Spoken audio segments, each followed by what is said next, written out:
जय हिंद दोस्तों।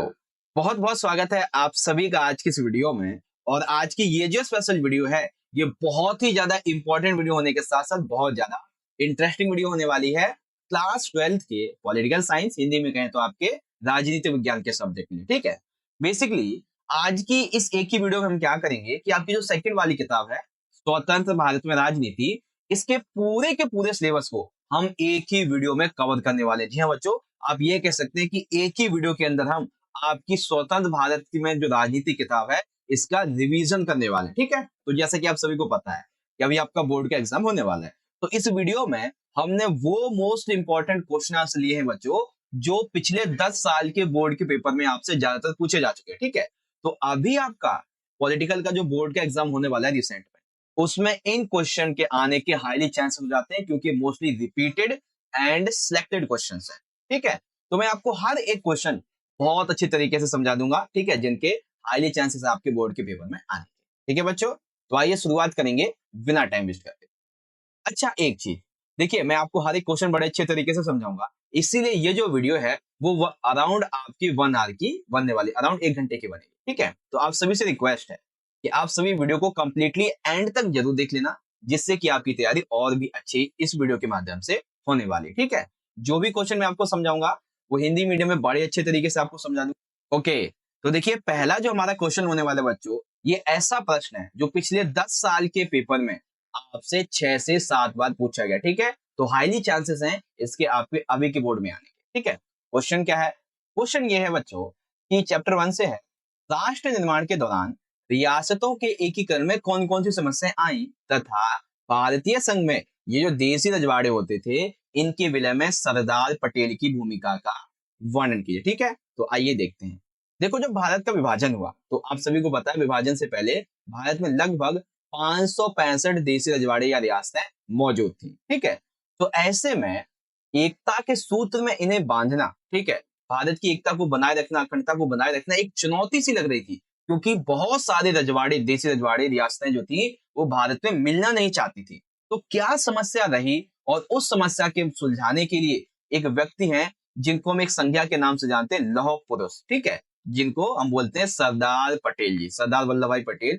इन्होंने एक अहम भूमिका निभाई थी देसी रजवाड़ों के विलय में। वो क्या थी उसे हम समझने वाले। ठीक है, चलिए पहले हम ये समझते हैं कि समस्या क्या रही थी भाई। समस्या सबसे पहली तो ये थी, पहले आप ये समझो कि देसी रजवाड़ी का मतलब क्या है। देसी रजवाड़ी का मतलब ये होता है कि ऐसे क्षेत्र जहां पे शासन तो राजा करते होंगे लेकिन वो अंग्रेजों के अधीन होंगे। ठीक है, इसीलिए जब अंग्रेज हम पे राज कर रहे थे तो भारत में दो तरीके का शासन होता था। एक तो जहाँ पे अंग्रेज खुद शासन करते थे, जैसे दिल्ली, मुंबई, कोलकाता, पंजाब वगैरह। ठीक है, एक होते थे देसी रजवाड़े जहाँ पे अंग्रेजों के अधीन कौन शासन करता था? राजा करते थे। ठीक है, अब देखो, अंग्रेजों ने ना जब भारत को आजाद किया तो उन्होंने कहा था कि हम जाते जाते भी इस देश को तोड़कर ही जाएंगे। इसीलिए जो 565 लगभग रियासतें थी इनको इन्होंने 3 ऑप्शन दिया। क्या? कि देखो, तुम जो है या तो भारत में अपना विलय कर लो, या तो तुम अपना विलय पाकिस्तान में कर लो, या तो तुम स्वतंत्र भी रह सकते हो। ठीक है ना, तो ये एक अंग्रेजों की आखिरी चाल थी भारत को तोड़ने की। लेकिन हमारे लौह पुरुष के नाम से जाने जाने वाले सरदार वल्लभ भाई पटेल ने इनकी इस नीति को नाकामयाब कर दिया। ठीक है, मतलब कि 565 रियासतों को इन्होंने साम दाम दंड भेद इसकी नीति अपना के मिला लिया। देखते हैं कैसे।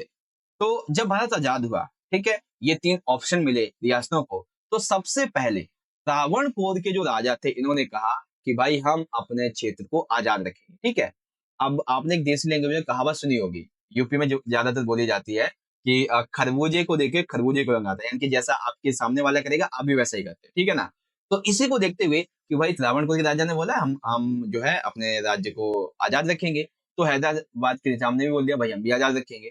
अब भोपाल के शासक ने ये कहा कि भाई हम संविधान सभा में जाएंगे ही नहीं। ठीक है, उसमें देसी रियासतें जो थी उनको ऑप्शन मिला था कि आप संविधान सभा में शामिल हो या ना हो, तो ऐसे में इन्होंने मना कर दिया, हम नहीं जाएंगे। ठीक है, ओके। अब ये जो देसी रियासतों की समस्या थी जिसमें बहुत सारे मिलना नहीं चाहते थे, ठीक है, कोई संविधान सभा में नहीं आना चाहता था, और भी बहुत सारी समस्याएं थी, तो इनको देखकर ना जो हमारे क्रांतिकारियों का बलिदान था, ठीक है, राजनेताओं का जो सपना था जिनके लिए उन्होंने अपना बलिदान दिया, प्राण त्यागे, कि देश जो है हमारा भारत ये अखंड बना रहे, ठीक है, एकता बनी रहे, वो कहीं ना कहीं सपना इतनी मेहनत के बावजूद इन रियासतों की वजह से टूट सा लग रहा था। लेकिन लेकिन लेकिन कैसे टूट सकता था ये सपना? जब तक हमारे पास में सरदार वल्लभ भाई जी पटेल जैसे लौह पुरुष के नाम से जाने जाने वाले व्यक्ति हैं, ऐसा सपना टूट ही नहीं सकता। देशी रियासतों के एकीकरण की समस्या जो थी, ये भारत की राष्ट्रीय एकता की और अखंडता के लिए बहुत बड़ी चुनौती थी। लेकिन इस चुनौती का सामना करने के लिए एक व्यक्ति निकल कर सामने आए, जिनको हम बोलते हैं सरदार वल्लभ भाई पटेल। ठीक है, इन्होंने 565 रियासतों के एकजुट का काम करने का शुरू किया। तो इन्होंने सबसे पहले ये कहा कि देखो, मेरे अनुसार ना 565 रियासतों में से 95% रियासतें ऐसी हैं जिन्होंने आसानी से भारत में अपना विलय कर दिया है। लेकिन कुछ ऐसी रियासतें हैं जो भारत में मिलना नहीं चाहती। तो इन्होंने नीति अपनाई। कैसी नीति? 3 से 4 तरीके की नीति अपनाई। एक तो सैनिक कार्यवाही की इन्होंने, ठीक है, फिर दबाव डाला गया और साथ ही विशेष राज्य का दर्जा भी दिया गया। ठीक है, क्या क्या नीति? सैनिक कार्रवाई के द्वारा हैदराबाद और जूनागढ़ को मिला लिया गया। ठीक है, उसके बाद मणिपुर की रियासत के जो राजा थे, इन पे दबाव डाल के भारत में मिला लिया गया। जम्मू कश्मीर जो था, इसे विशेष राज्य का दर्जा दिया गया इनके 370 अनुच्छेद, और इसको मिला लिया गया। यानी कि सरदार वल्लभ भाई पटेल ने जो एकता अखंडता का सपना था भारत का, ठीक है, और रियासतों की जो समस्या थी, इसको सुलझाने में ये कार्य किया था। ठीक है ना? इसीलिए इनके इसी काम की वजह से महात्मा गांधी ने इन्हें लौह पुरुष की उपाधि दी थी और इनके सम्मान में स्टैच्यू ऑफ यूनिटी बनाया गया। ठीक है, मैं आपको दिखा देता हूँ, ये रहा स्टैच्यू ऑफ यूनिटी। ठीक है, और ये देश के पहले गृह मंत्री भी बने थे। तो बस ये छोटी सी बातें थी। ठीक है भाई, तो देशी जावड़े के विलय की ये बातें हैं। समस्या क्या थी ये आपने समझ लिया। उसके बाद में यहाँ पे सरदार पटेल की भूमिका क्या थी ये आपने समझ। ठीक है, अब आता है हमारा इस क्वेश्चन का इंग्लिश वर्जन कि what were the problems faced in the integration of princely states during nation building and describe the role of Sardar Patel in merger of princely state in the Indian Indian union. तो पहले बात करते हैं कि merger princely states का एक important problem क्यों थी इंडिया के लिए, वो आप इजीली यहाँ से देख सकते हैं। ठीक है, and the second part is here कि the role of Sardar Patel in the merger of princely states in the union, that is in this one. ठीक है, आप इसे पढ़ लीजिए, बाकी मैंने आपको सबको समझा। ओके बच्चों, साथ ही जो बच्चे इंग्लिश मीडियम के हैं, इनके लिए क्वेश्चन का आंसर यहाँ पे प्रोवाइड करवा दिया जाएगा। ओके बच्चों, वेल स्टार्ट करते हैं बिना देरी करते। ओके, तो अब हम बात करते हैं अपने क्वेश्चन नंबर सेकंड की। बहुत इंपॉर्टेंट क्वेश्चन है बच्चों। क्वेश्चन में दिया गया है कि हरित क्रांति क्या है। हरित क्रांति की विशेषताएं लिखिए तथा इसके परिणाम लिखिए। ठीक है, तो हरित क्रांति क्या है और इसकी विशेषताएं 4 नंबर में क्वेश्चन आ जाता है, और हरित क्रांति क्या है इसके परिणाम आपके ये 6 नंबर में आते हैं। ठीक है, तो दोनों ही क्वेश्चन आपको एक ही बार में समझा दिए जाएंगे। देखिए, हरित क्रांति क्या है। बेसिकली 1960 के दशक में भारत में पड़ गया था काल। भारत में भोजन खाना कम हो चुका था। ठीक है, तो ऐसे में भारतीय सरकार को जो अनाज था, जो भोजन था, वो क्या करना पड़ता था, विदेशों से मंगाना पड़ रहा था। ठीक है, क्योंकि भारत में तो अनाज था ही नहीं, इसीलिए तो इससे ये देखा इंडियन गवर्नमेंट ने कि स्थिति जो है वो काफी खराब हो जाएगी, ऐसे तो इकोनॉमिकल भी और जनसंख्या की पॉपुलेशन भी कम हो जाएगी इस मामले में।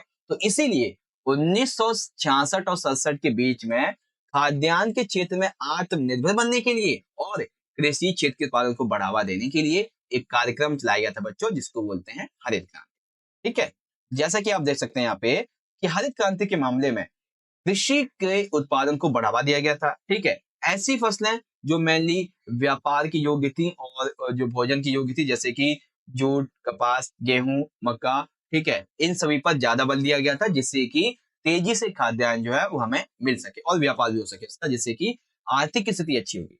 ठीक है, तो क्या विशेषताएं थी भाई हरित क्रांति की? विशेषता सबसे पहले ये थी, इंडियन गवर्नमेंट ने ये देखा कि हम अपना पैसा वहां पे खर्च नहीं करेंगे जहां पे संसाधन या सिंचाई सुविधा नहीं है। हम ऐसे इलाके ढूंढेंगे जहां पे संसाधन ऑलरेडी से है, ठीक है, और सिंचाई सुविधा भी अच्छी है ऑलरेडी से। तो 3 प्रांत ऐसे देखे गए थे, कौन कौन से?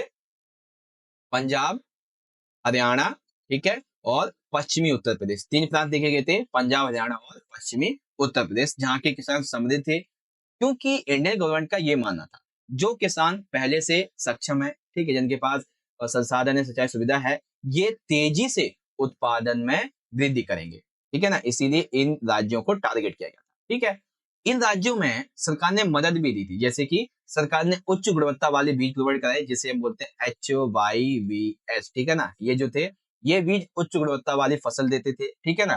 तो जो गवर्नमेंट थी वो प्रोवाइड कराए किसानों को, ठीक है। साथ ही उर्वरक, कीटनाशक और बेहतर से बेहतर जो सिंचाई सुविधा थी वो इनको प्रोवाइड करवाई। इवन हरित क्रांति में जो सरकार थी इसने हर एक किसान को ये कहा था कि अगर तुम अपनी फसल को बाजार में नहीं भी बेच पाओगे, ठीक है ना, तो भी हम तुमसे एक निर्धारित मूल्य पर तुम्हारी फसल को खरीद लेंगे, यानी कि आपकी फसल बर्बाद नहीं होगी, आप बस कृषि करो अच्छे से, ठीक है। तो हरित क्रांति क्या है, ये इसकी विशेषताएं आ जाती है, ठीक है। हरित क्रांति के परिणाम भी निकले थे, कुछ इसके पॉजिटिव भी परिणाम है और कुछ इसके निगेटिव भी है, ठीक है। जैसे एक सिक्के के दो पहलू होते हैं ना, वो इसी के तरीके से यहाँ पे भी है। देखते हैं क्या है हरित क्रांति के सकारात्मक परिणाम। तो सिंपल सी बात थी, पहला बात क्या हुआ कि भारत में खाद्यान्न की फसलों के अधिक उत्पादन होने लगा, मतलब कि गेहूं, ज्वार, जो के पास ऐसे खाद्यान्न और साथ ही जो व्यापारिक फसलें थी, यानी कि जैसे हम नकदी फसलें बोलते हैं, जैसे गन्ना हो गया, कपास हो गया, गेहूं, इन सभी का जो उत्पादन था वो अधिक मात्रा में किया जाने लगा। और जब उत्पादन हुआ तो भारत जो था वो खाद्यान्न के क्षेत्र में आत्मनिर्भर बना। पहले तो खुद के पास प्रोडक्शन हो गया पूरे भोजन का, अनाज का, जिससे जनता को मिल सके। साथ ही जहां ये भोजन अनाज को पहले विदेशों से मंगवाता था, अब वो ये विदेशों में भेजने भी लगा है। देखा, भारत हमेशा से हर एक स्थिति के लिए तैयार रहता है, कोई भी स्थिति आ जाए हमेशा निपटने के लिए तैयार रहता है, ठीक है। जहां वो खाना मंगाता था, वो अनाज मंगाता था विदेशों से, अब वो विदेशों को अनाज भेज रहा है। देखा आपने, ये है भारत की सबसे बड़ी विशेषता, ठीक है। कृषि से संबंधित उपकरणों का आप सभी को पता है, सरकार ने ज्यादा से ज्यादा उपकरणों के उपयोग की बात की थी, तो इसीलिए कृषि से संबंधित उपकरणों का विकास हुआ, उद्योगों का विकास हुआ, जिसकी वजह से कृषि के अलावा जो अन्य व्यक्ति थे उनको इससे रोजगार मिला, ठीक है। जैसे कि नॉर्मली यहाँ पे हल से जुताई की जाती है, फिर ठीक है ना, उसमें ट्रैक्टर से जुताई की जाने लगी थी, ठीक है। और साथ ही ट्रैक्टर से जुताई होगी तो एक ट्रैक्टर बनाने के लिए जो लोग लगते हैं, जो फैक्ट्री लगाई जाती है, उससे रोजगार मिलेगा, इकोनॉमिक किचन भी अच्छी होगी। तो वही चीजें थी। अब केवल ट्रैक्टर से जुताई तो होती नहीं थी, और भी बहुत सारे तरीके से फसल के बोने के लिए, ठीक है, और भी बहुत सारे थे। तो इन सभी के लिए क्या हुआ कि जो रोजगार था इन फैक्ट्रियों की वजह से रोजगार लोगों को मिला। तो कृषि के मामले में भी और अन्य मामले में भी इसके परिणाम देखने को मिलते हैं, ठीक।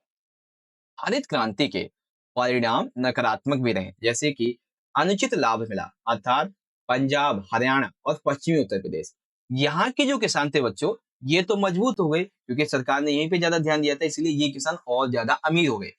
आर्थिक असमानता आई। आर्थिक असमानता क्या आई कि जो किसान पंजाब, हरियाणा, उत्तर प्रदेश में और उसके अलावा भी पहले से ही अमीर था, वो तो और अमीर हो गया, लेकिन जो पहले से गरीब था उसकी स्थिति अब और ज्यादा गरीब हो गई, ठीक है।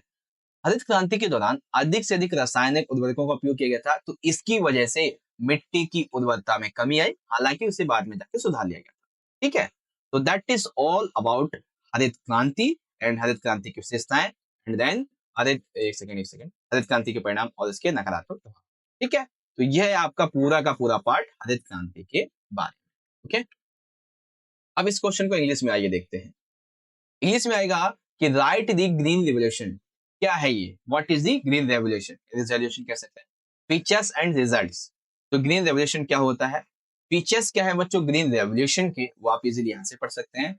द थर्ड पार्ट इज कि पॉजिटिव कॉन्सिक्वेंस क्या है, इफेक्ट क्या है इसके, और निगेटिव रिजल्ट इसके कॉन्सिक्वेंसेस यानी कि इफेक्ट क्या है, वो आप यहाँ से देख सकते हैं, ठीक है। आगे बात करते हैं क्वेश्चन नंबर थर्ड। बहुत ही बढ़िया प्रश्न है बच्चों। प्रश्न में दिया गया है कि इंदिरा गांधी जी के लिए असली चुनौती विपक्ष में नहीं थी, बल्कि खुद अपनी पार्टी के भीतर सिंडिकेट से निपटना थी, जिसमें तत्कालीन राष्ट्रपति के चुनाव ने अपनी अहम भूमिका निभाई। वर्णन कीजिए। या फिर आपको क्वेश्चन से इस तरीके से पूछा सकता है कि कांग्रेस के विभाजन, ठीक है, कांग्रेस के विभाजन के लिए जो उत्तरदायी परिस्थितियां थी उसका वर्णन कीजिए। तो एक सिंडिकेट से निपटना और 1969 के जो राष्ट्रपति चुनाव थे, आप ये दो बातें इसमें, ठीक है। तो क्वेश्चन को कैसे भी आपसे पूछा जा सकता है। इंदिरा गांधी जी, ठीक है, जिन्होंने देश में आपातकाल लगाया, जिन्होंने और भी इन्हीं के टाइम पे जो है सबसे पहला परमाणु परीक्षण भी किया गया था, जो कि असफल रहा था, ठीक है। जब ये नई नई आती हैं राजनीति में, तो कांग्रेस पार्टी के जो व्यक्ति थे, ठीक है, कांग्रेस पार्टी के जो सिंडिकेट नेता थे, इन्होंने इंदिरा गांधी को अपने स्वार्थ के लिए पार्टी में शामिल किया था, क्योंकि सिंडिकेट के लोगों को लग रहा था एक अभी नई नई है तो ज्यादा कुछ पता नहीं होगा पॉलिटिकल के मामले में, हमारे हाथों हाथों की कठपुतली बन के रहेगी और आसान तरीके से हम इसके माध्यम से खुद सरकार चलाएंगे। लेकिन परिस्थिति बदल गई, ठीक है। और इंदिरा गांधी जी अपना मुकाम हासिल करने के लिए उन्होंने अपने फैसले लेने शुरू कर दिए, क्योंकि प्रधानमंत्री है भाई, खुद फैसले लेगी ना, ठीक है ना। इसीलिए अब सिंडिकेट ने सोचा निकाल देंगे। तो 1969 में क्या हुआ कि राष्ट्रपति की मृत्यु होगी जाकिर हुसैन की। उसके बाद में फिर जो पूरा प्रोसेस होता है, आइए उससे किताबी लैंग्वेज में देखते हैं और इजी में भी। हुआ ये कि इंदिरा गांधी की असली चुनौती विपक्ष से नहीं थी, जैसे विपक्ष यानी कि ग्रैंड अलायंस या अनदर पार्टी से नहीं थी, बल्कि सिंडिकेट से ही थी, जो कि पार्टी के अंदर ही एक ऐसा समूह था जो कि बहुत ही ताकतवर और प्रभावशाली नेता हुआ करते, ठीक है। इन्होंने ही इंदिरा गांधी जी को प्रधानमंत्री बनवाया था, और किसके लिए, ताकि उनके माध्यम से अपने स्वार्थों को साध सकें। लेकिन इंदिरा गांधी जी ने पार्टी के अंदर और देश के अंदर अपना मुकाम बनाना शुरू किया, तो सिंडिकेट के नेताओं को इससे हुई जेलस। उन्होंने कहा कि अब हम किसी भी तरीके से इंदिरा गांधी को अपनी कांग्रेस पार्टी में बर्दाश्त नहीं करेंगे, उन्हें यहाँ से निकालना है। अब जब ये बात चली रही थी, आनाकानी चली रही थी इंदिरा बनाम सिंडिकेट के बारे में, यहाँ पे एक सबसे बड़ा रुझान आया 1969 के राष्ट्रपति चुनाव। क्या हुआ था, जब इंदिरा गांधी जी को पार्टी से निकालने की बात हो ही रही थी, तो 1969 में एक तत्कालीन राष्ट्रपति थे जिनका नाम था जाकिर हुसैन। तो इनकी किन्हीं किन्हीं कारणों की वजह से मृत्यु हो जाती है। तो अब भाई राष्ट्रपति का पद खाली हो गया, और राष्ट्रपति पद के लिए क्या एक प्रक्रिया होती है, एकल संक्रमणीय मत, यानी कि किसी एक ही पार्टी के व्यक्ति जो है वो एक राष्ट्रपति को, जो चुनाव के लिए खड़े थे, उसको देंगे पद। लेकिन सिंडिकेट के नेताओं ने, जो कांग्रेस के थे, इन्होंने इंदिरा गांधी जी के प्रतिद्वंदी थे जिनका नाम था नीलम संजीवा रेड्डी, ठीक है। तो इनको राष्ट्रपति पद के लिए चुना, क्योंकि इन्हें पता था अगर नीलम संजीवा रेड्डी राष्ट्रपति बन जाते हैं तो हम किसी भी कारण, छोटे छोटे कारण को इंदिरा गांधी जी पे आरोप लगा के इनको प्रधानमंत्री पद से हटवा देंगे। लेकिन इंदिरा गांधी जी इनके षड्यंत्र को समझ गई, इसीलिए इंदिरा गांधी जी ने उस समय के जो उपराष्ट्रपति थे वीवी गिरी, इनको अपना समर्थन दिया, और समर्थन देने के पश्चात प्रधानमंत्री ने समर्थन दिया था, इसीलिए जाके वीवी गिरी विजयी हो जाते हैं। और जब वीवी गिरी विजयी होते हैं, तो ऐसे में जो सिंडिकेट होता है उसने कहा कि आपने पार्टी के नियमों का उल्लंघन किया है, इसीलिए हम आपको पार्टी से निष्कासित करते हैं। और जब पार्टी से निष्कासित किया गया, तो जो कांग्रेस पार्टी थी वो दो पार्ट में टूट जाती है। एक इंदिरा की कांग्रेस बनती है, रिक्विजिनिस्ट, जैसे इंदिरा गांधी में आपको आज ज्यादा याद रहता है ना, तो आज से रिक्विजिनिस्ट याद रखेंगे। सिंडिकेट की कांग्रेस, तो सिंडिकेट से आप वो याद रख लेंगे, यानी कि ऑर्गेनाइजेशन, ठीक है। तो रिक्विजिनिस्ट एंड ऑर्गेनाइजेशन, ठीक है। तो ये थी इंदिरा गांधी की सबसे बड़ी चुनौती, सिंडिकेट प्लस में 1969 के चुनाव। और इसको अलग तरीके से आपसे पूछा जा सकता है, जो कि मैंने आपको बता दिया अच्छे तरीके से। ओके बच्चों, वेल, ये इंदिरा गांधी जी के बारे में आपका क्वेश्चन कंप्लीट हो गया। अब इसको इंग्लिश में देख लीजिए आप। इंग्लिश में क्या दिया गया बच्चों, कि Indira Gandhi real challenge was to deal not with opposition but with the syndicate with her own party, in which the election of the then president played an important role described, ठीक है ना। तो Congress is built Indira versus syndicate के बारे में आप ये बता देंगे, एंड लास्ट की प्रेसिडेंशियल जो इलेक्शन हुआ था 1960 उसके बारे में ये बातें बता देंगे। ओके, चलिए क्वेश्चन नंबर 4 की बात करते हैं। बहुत ही बढ़िया प्रश्न है। भारत की विदेश नीति के मुख्य सिद्धांतों का वर्णन कीजिए। पहले आप ये समझो कि विदेश नीति का मतलब क्या होता है। विदेश नीति के लिए एग्जांपल देता हूं, जैसे भारत, ठीक है। भारत की पाकिस्तान, ठीक, पाकिस्तान, और एक देश है यहाँ पे रूस, ठीक है, एक देश है यहाँ पे रूस। तो अगर आपने अच्छे से ध्यान दिया होगा, तो हमेशा से भारत की जो नीति है, विदेश नीति, वो पाकिस्तान के लिए कैसी रही है, हमेशा से कठोर रही है। क्यों भाई, क्योंकि यहाँ से युद्ध वगैरह होते रहे। वहीं रूस के लिए हमेशा से बहुत ही सामान्य रही है, यानी कि साधारण रही है, ठीक है। अब विदेश नीति में क्या क्या तत्व शामिल होते हैं, रक्षा, सेना, आर्थिक, सामाजिक, राजनीतिक, सांस्कृतिक, ये जो नीतियां होती हैं, जो संबंध होते हैं, इन्हीं को बोलते हैं विदेश नीति। तो भारत की सामाजिक, आर्थिक, राजनीतिक, सैनिक विषय के मामले पाकिस्तान से कठोर नीति हमेशा हमेशा रहती है, लेकिन रूस से सही रहती है, समान रहती है, क्योंकि इससे व्यापार वगैरह करता रहता है और बातचीत होती रहती है, इसीलिए, ठीक है। भारत की जो विदेश नीति थी, इसके मेनली 5 मुख्य सिद्धांत है, ठीक है। क्या क्या, सबसे पहला मुख्य सिद्धांत है बच्चों, गुटनिरपेक्षता की नीति। अर्थात देखो, भारत ने जब कोल्ड वॉर चल रहा था, यानी कि शीत युद्ध चल रहा था, तो ऐसे में गुटनिरपेक्षता की नीति का पालन किया, जिसके तहत क्या था कि इसने दोनों ही महाशक्ति यानी कि ना तो अमेरिका में ना ही तो सोवियत संघ में किसी में शामिल नहीं हुआ था, ठीक है ना। इसीलिए तीसरे विकल्प के रूप में गुट निरपेक्ष आंदोलन का इसने विकास किया था, ठीक है। तो विदेश नीति क्या कहती है कि हम कभी भी किसी के अधीन नहीं जाएंगे, ठीक है। दूसरी दूसरी है लोकतंत्र का सम्मान। भारत में शुरुआत से ही जब से अंग्रेजों से आजाद हुआ, वैसे प्राचीन समय से लोकतंत्र था, ठीक है, राजा वगैरह थे तो वे लोकतंत्र को स्थापित ही करके रखते थे, ठीक है ना। तो ऐसे में भारत में शुरुआत से जब से आजाद हुआ है लोकतंत्र रहा है। और दुनिया के अगर हम सबसे बड़े लोकतंत्रों की बात करें तो उसमें जो सबसे पहला नाम है या फिर नामों की किताबों की जो सूची है उसमें भारत अग्रणी पर आता, ठीक है। और आपको सभी को पता है जब आपातकाल लगा था 1975 में, तो उस समय भी भारत से लोकतंत्र को पूरी तरीके से खत्म नहीं किया जा सका था, बल्कि कमजोरियां जरूर मिली थी हमें कि भाई कमजोरी कुछ है भारत के लोकतंत्र की, उसके सुधारा भी गया, ठीक है ना। इस तरीके से लोकतंत्र का सम्मान करना बहुत जरूरी है। इसीलिए आपने देखा होगा कि जब भी यूएनओ वगैरह जो है ये किसी कहीं पर लोकतंत्र स्थापित करना होता है, साम्राज्यवाद को खत्म करना होता है, तो ऐसे में सेना मांगती है भारत से, और भारत हमेशा यूएनओ की मदद करता है अपनी शांति सेना भेज के, ठीक। तीसरा है मानवा अधिकारों का सम्मान। देखो आजादी के बाद में भारत में लोकतंत्र तो है ही। भारत में जब संविधान बनाएगा तो नागरिकों को मौलिक अधिकार दिएगी, इसीलिए नागरिकों को यूएनओ के अकॉर्डिंग भी बहुत से भारतीय मानवाधिकार भी दिए गए थे, और इसीलिए भारतीय मानवाधिकार भी बनाया गया था, आयोग बनाया गया था। ह्यूमन राइट्स से जो कमीशन है वो भारत में भी बनाया गया, जैसा यूएनओ का खुद का है, ठीक है। और चौथा क्या है, चौथा है साम्राज्यवाद और उपनिवेश का विरोध। भारत ने हमेशा से ही साम्राज्यवाद का और उपनिवेशवाद का विरोध किया। जैसे अंग्रेजों ने हम पे 150-200 सालों तक शासन किया, तो हमेशा से भारत ने इसका विरोध किया और अभी भी करता है, ठीक है। इसीलिए भारत ने सभी उन देशों का समर्थन दिया, उन देशों के लिए सहानुभूति रखी है जिसने कभी भी साम्राज्यवाद उपनिवेशवाद को झेला हो। जैसे कि भारत ने इंडोनेशिया को डचों से आजाद करवाने के लिए मदद की, साथ ही दक्षिण अफ्रीका में जो जंग रंगभेद की नीति अपनाई हुई थी उसको भी खत्म करने के लिए इसने इसने हमारी विदेश नीति है ना, इसने सहायता की, ठीक है। और पांचवा तो बहुत ही इंपॉर्टेंट है, विश्व शांति तथा मित्रता को बढ़ावा देना। देखो किसी भी देश की जो विदेश नीति है अगर वो ये है कि विश्व शांति को बढ़ावा दिया जाएगा, मित्रता को बढ़ावा दिया जाएगा, तो इस मामले में पता है क्या होता है कि वो हर एक देश के मामले में अपना एक ऐसा रवैया रखता है जिससे कि कभी भी किसी को कोई नुकसान ना पहुंचे। इसीलिए शीत युद्ध के दौरान भारत द्वारा कई ऐसे प्रयास किए गए थे, जैसे कि भारत ने यूएनओ के शांति अभियानों में अपनी शांति सेना भेजी, ठीक है। इससे शांति के प्रति गंभीरता को देखा जा सकता है, ठीक है ना, ये चीजें हैं, ठीक है। और वे जैसे रूस था, सोवियत संघ का एक ही सपना था कि बहुध्रुवीय विश्व होना चाहिए जिसमें बहुत सारे संगठन होने चाहिए, ठीक है ना। तो ये भी किसके दर्शाता है, इसी बात को दर्शाता है, मित्रता और शांति को, ये चीज है, ठीक है। तो ये है भारत की विदेश नीति के मुख्य सिद्धांत। कूटनीतिकता की नीति, लोकतंत्र का सम्मान, मानवाधिकारों का सम्मान, साम्राज्यवाद और उपनिवेशवाद का विरोध, और विश्व शांति और मित्रता को बढ़ावा देना, ठीक है। अब इस क्वेश्चन को इंग्लिश में देख लीजिए।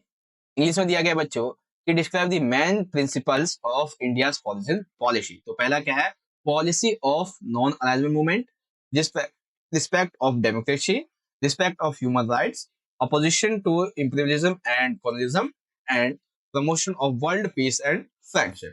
That is all about your answer. Okay? Now, question number 5. बहुत ही अच्छा सा प्रश्न है बच्चों। प्रश्न में ना आपके एक ही साथ जो है यहाँ पे 4-4 नंबर के 4 क्वेश्चन, 6 नंबर के आपके 2 क्वेश्चन और 2 नंबर के आपके 4 क्वेश्चन एक ही साथ कंप्लीट होने वाले बढ़िया तरीके से, ठीक है। देखिए क्या क्वेश्चन है। भारत एक सफल परमाणु परीक्षण देश है, बिल्कुल ठीक है। तो इस मामले में आपको क्या समझाना है, भारत में जो परमाणु परीक्षण हुआ इससे पहले की भारत के लिए जो परिस्थितियां थी वो कैसी थी, ठीक है। अब जब परमाणु परीक्षण किया गया तो इसकी प्रक्रिया क्या थी, परमाणु परीक्षण के उद्देश्य क्या थे, और परमाणु परीक्षण के सिद्धांत क्या है, परमाणु परीक्षण की जो नीति है इसके सिद्धांत क्या है, ठीक है। तो सारी की सारी चीजें हम आपको बढ़िया तरीके से समझाएंगे। भारत का परमाणु जो परीक्षण हुआ ये कठिन परिस्थितियों में होता है। क्यों भाई, क्योंकि देखो जब भारत परमाणु परीक्षण कर रहा था, कब, 1974 में पहले शुरुआत की थी, ठीक है। एक सेकेंड, बेसिकली सफल कब किया था इसने, सफल 1998 में किया था, ठीक है। और जब पहला शुरू किया था और 1998 में किया था तो इस बीच में जो समस्याएं थी वो बहुत ज्यादा विकराल थी। जैसे भारत के पाकिस्तान के साथ में बहुत ज्यादा युद्ध होते थे, चाइना के साथ में। जैसे भारत के पाकिस्तान में 1948, 65, 71, 99 का युद्ध हुआ था, ठीक है ना। 1965 के भारत चाइना युद्ध हो गया था। इन सभी युद्धों से भारत को ये लगा कि भाई हमें अब किसी भी परिस्थिति में परमाणु चाहिए, परमाणु हथियार, परमाणु शक्ति हमारे पास होनी चाहिए, ठीक है। इसी तरीके से भारत की स्थिति इन युद्धों की वजह से क्या थी, बहुत ही ज्यादा खराब हो चुकी थी, ठीक है। 1973 में अरब इजराइल जब युद्ध हो रहा था, तो जो तेल के दाम थे वो बहुत तेजी से बढ़ चुके थे। तो ऐसे में भारत में तेल ज्यादा खपत होता है, तो हाहाकार मच गया भाई तेल के मामले में। अरब राष्ट्रों ने तेल के दाम में वृद्धि कर दी और इस वजह से भारत में आर्थिक समस्याएं जो थी वो उमड़ पड़ी थी, अकाल पड़ रहा था, ठीक है, और दंगे वगैरह हो रहे थे। तो इससे देश की जो स्थिति थी वो बहुत ही ज्यादा खराब हो रही थी।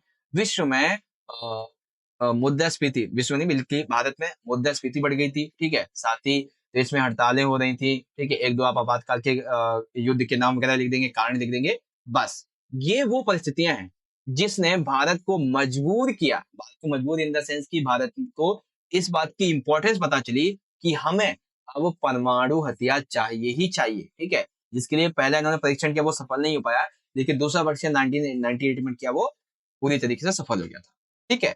तो ये वो परिस्थितियां हैं जिसने भारत को प्रोत्साहित किया कि हमें अपना परमाणु परीक्षण करना चाहिए, ठीक है। परमाणु परीक्षण की प्रक्रिया, प्रक्रिया क्या थी भाई? तो सबसे पहले परमाणु परीक्षण की प्रक्रिया, बेसिकली जवाहरलाल नेहरू जी ने ना हमेशा एक बात की थी कि भारत को अपने पड़ोसी देशों से अगर निपटना है, उससे बच के रहना है या फिर उसको हमेशा इस स्थिति में रखना है कि वो कभी आप पे हमला ना करे, तो इसके लिए भारत के पास अणु ऊर्जा यानी कि परमाणु शक्ति होना जरूरी है। इसकी शुरुआत हो चुकी थी 1940 के दशक में। बेसिकली 1940 दशक के अंतिम सालों में जो होमी जहांगीर बाबा थे, इन्होंने परमाणु परीक्षण के लिए एक रूपरेखा तैयार कर ली, ठीक है। भारत ने विश्व के समक्ष ये बात रखी कि हम पहले, तो भारत ने बताया नहीं कि हम परमाणु परीक्षण करने जा रहे हैं, लेकिन भारत में जब हो रहा था तब ये कहा कि हम भाई शांतिपूर्ण उद्देश्यों के मामले में और आत्मरक्षा के मामले में अणु ऊर्जा बनाना चाहते हैं। भारत ने हमेशा से ये कहा कि हम कभी भी किसी दूसरे को नुकसान नहीं पहुंचाएंगे, लेकिन अगर गलती से किसी ने हम पे हमला किया ना, तो समझ लेना उसका काम क्या होगा, उसका काम तमाम होगा फिर, ठीक है ना। तुम एक परमाणु बम छोड़ोगे, हम तुम पे 10 छोड़ देंगे, तुम्हारा देश खत्म, ठीक है ना। तो मैं, भारत ने कहा है कि देखो, मैं पहले तो जो है एकदम शांत हूँ, ठीक है, लेकिन अगर तुमने सोते हुए शेर को जगा दिया ना, तो वो तुम्हें खा जाएगा एक तरीके से, ठीक है ना। तो ये चीजें हैं, ठीक है। भारत ने परमाणु परीक्षण सबसे पहला 1974 में किया था पोखरण में, जो कि असफल रहा था। लेकिन 1998 में जब अटल बिहारी वाजपेयी जी प्रधानमंत्री थे, तो उस समय सफल परमाणु परीक्षण किया गया। इस तरीके से भारत जो था वो परमाणु संपन्न देश घोषित हो गया। अब हमारे देश हमारे जो पड़ोसी देश है, ठीक है, पाकिस्तान, इसको ना इससे बहुत ही ज्यादा एक क्रिटिकल स्थिति लगी कि भारत के पास परमाणु हथियार आ गए हैं, तो अगर इसने हम पे हमला कर दिया तो हम तो गए एक तरीके से, ठीक है।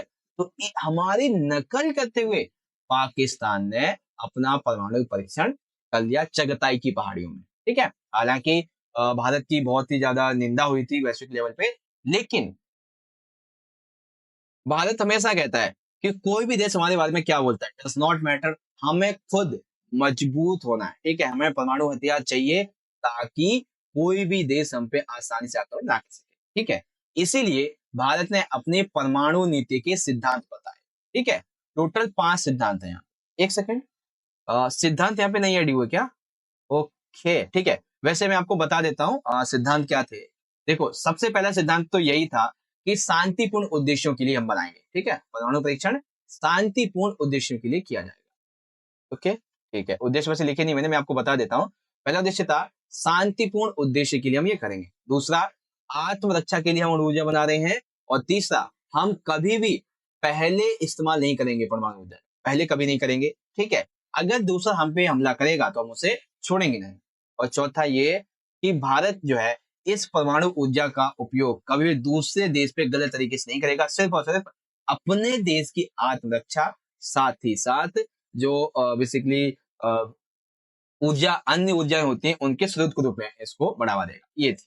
एक आदि और आ जाता है वो आप लिख देना इजी, ठीक है। तो ये आपका पार्ट कंप्लीट हो गया, कठिन परिस्थितियों में हुआ था, ओके।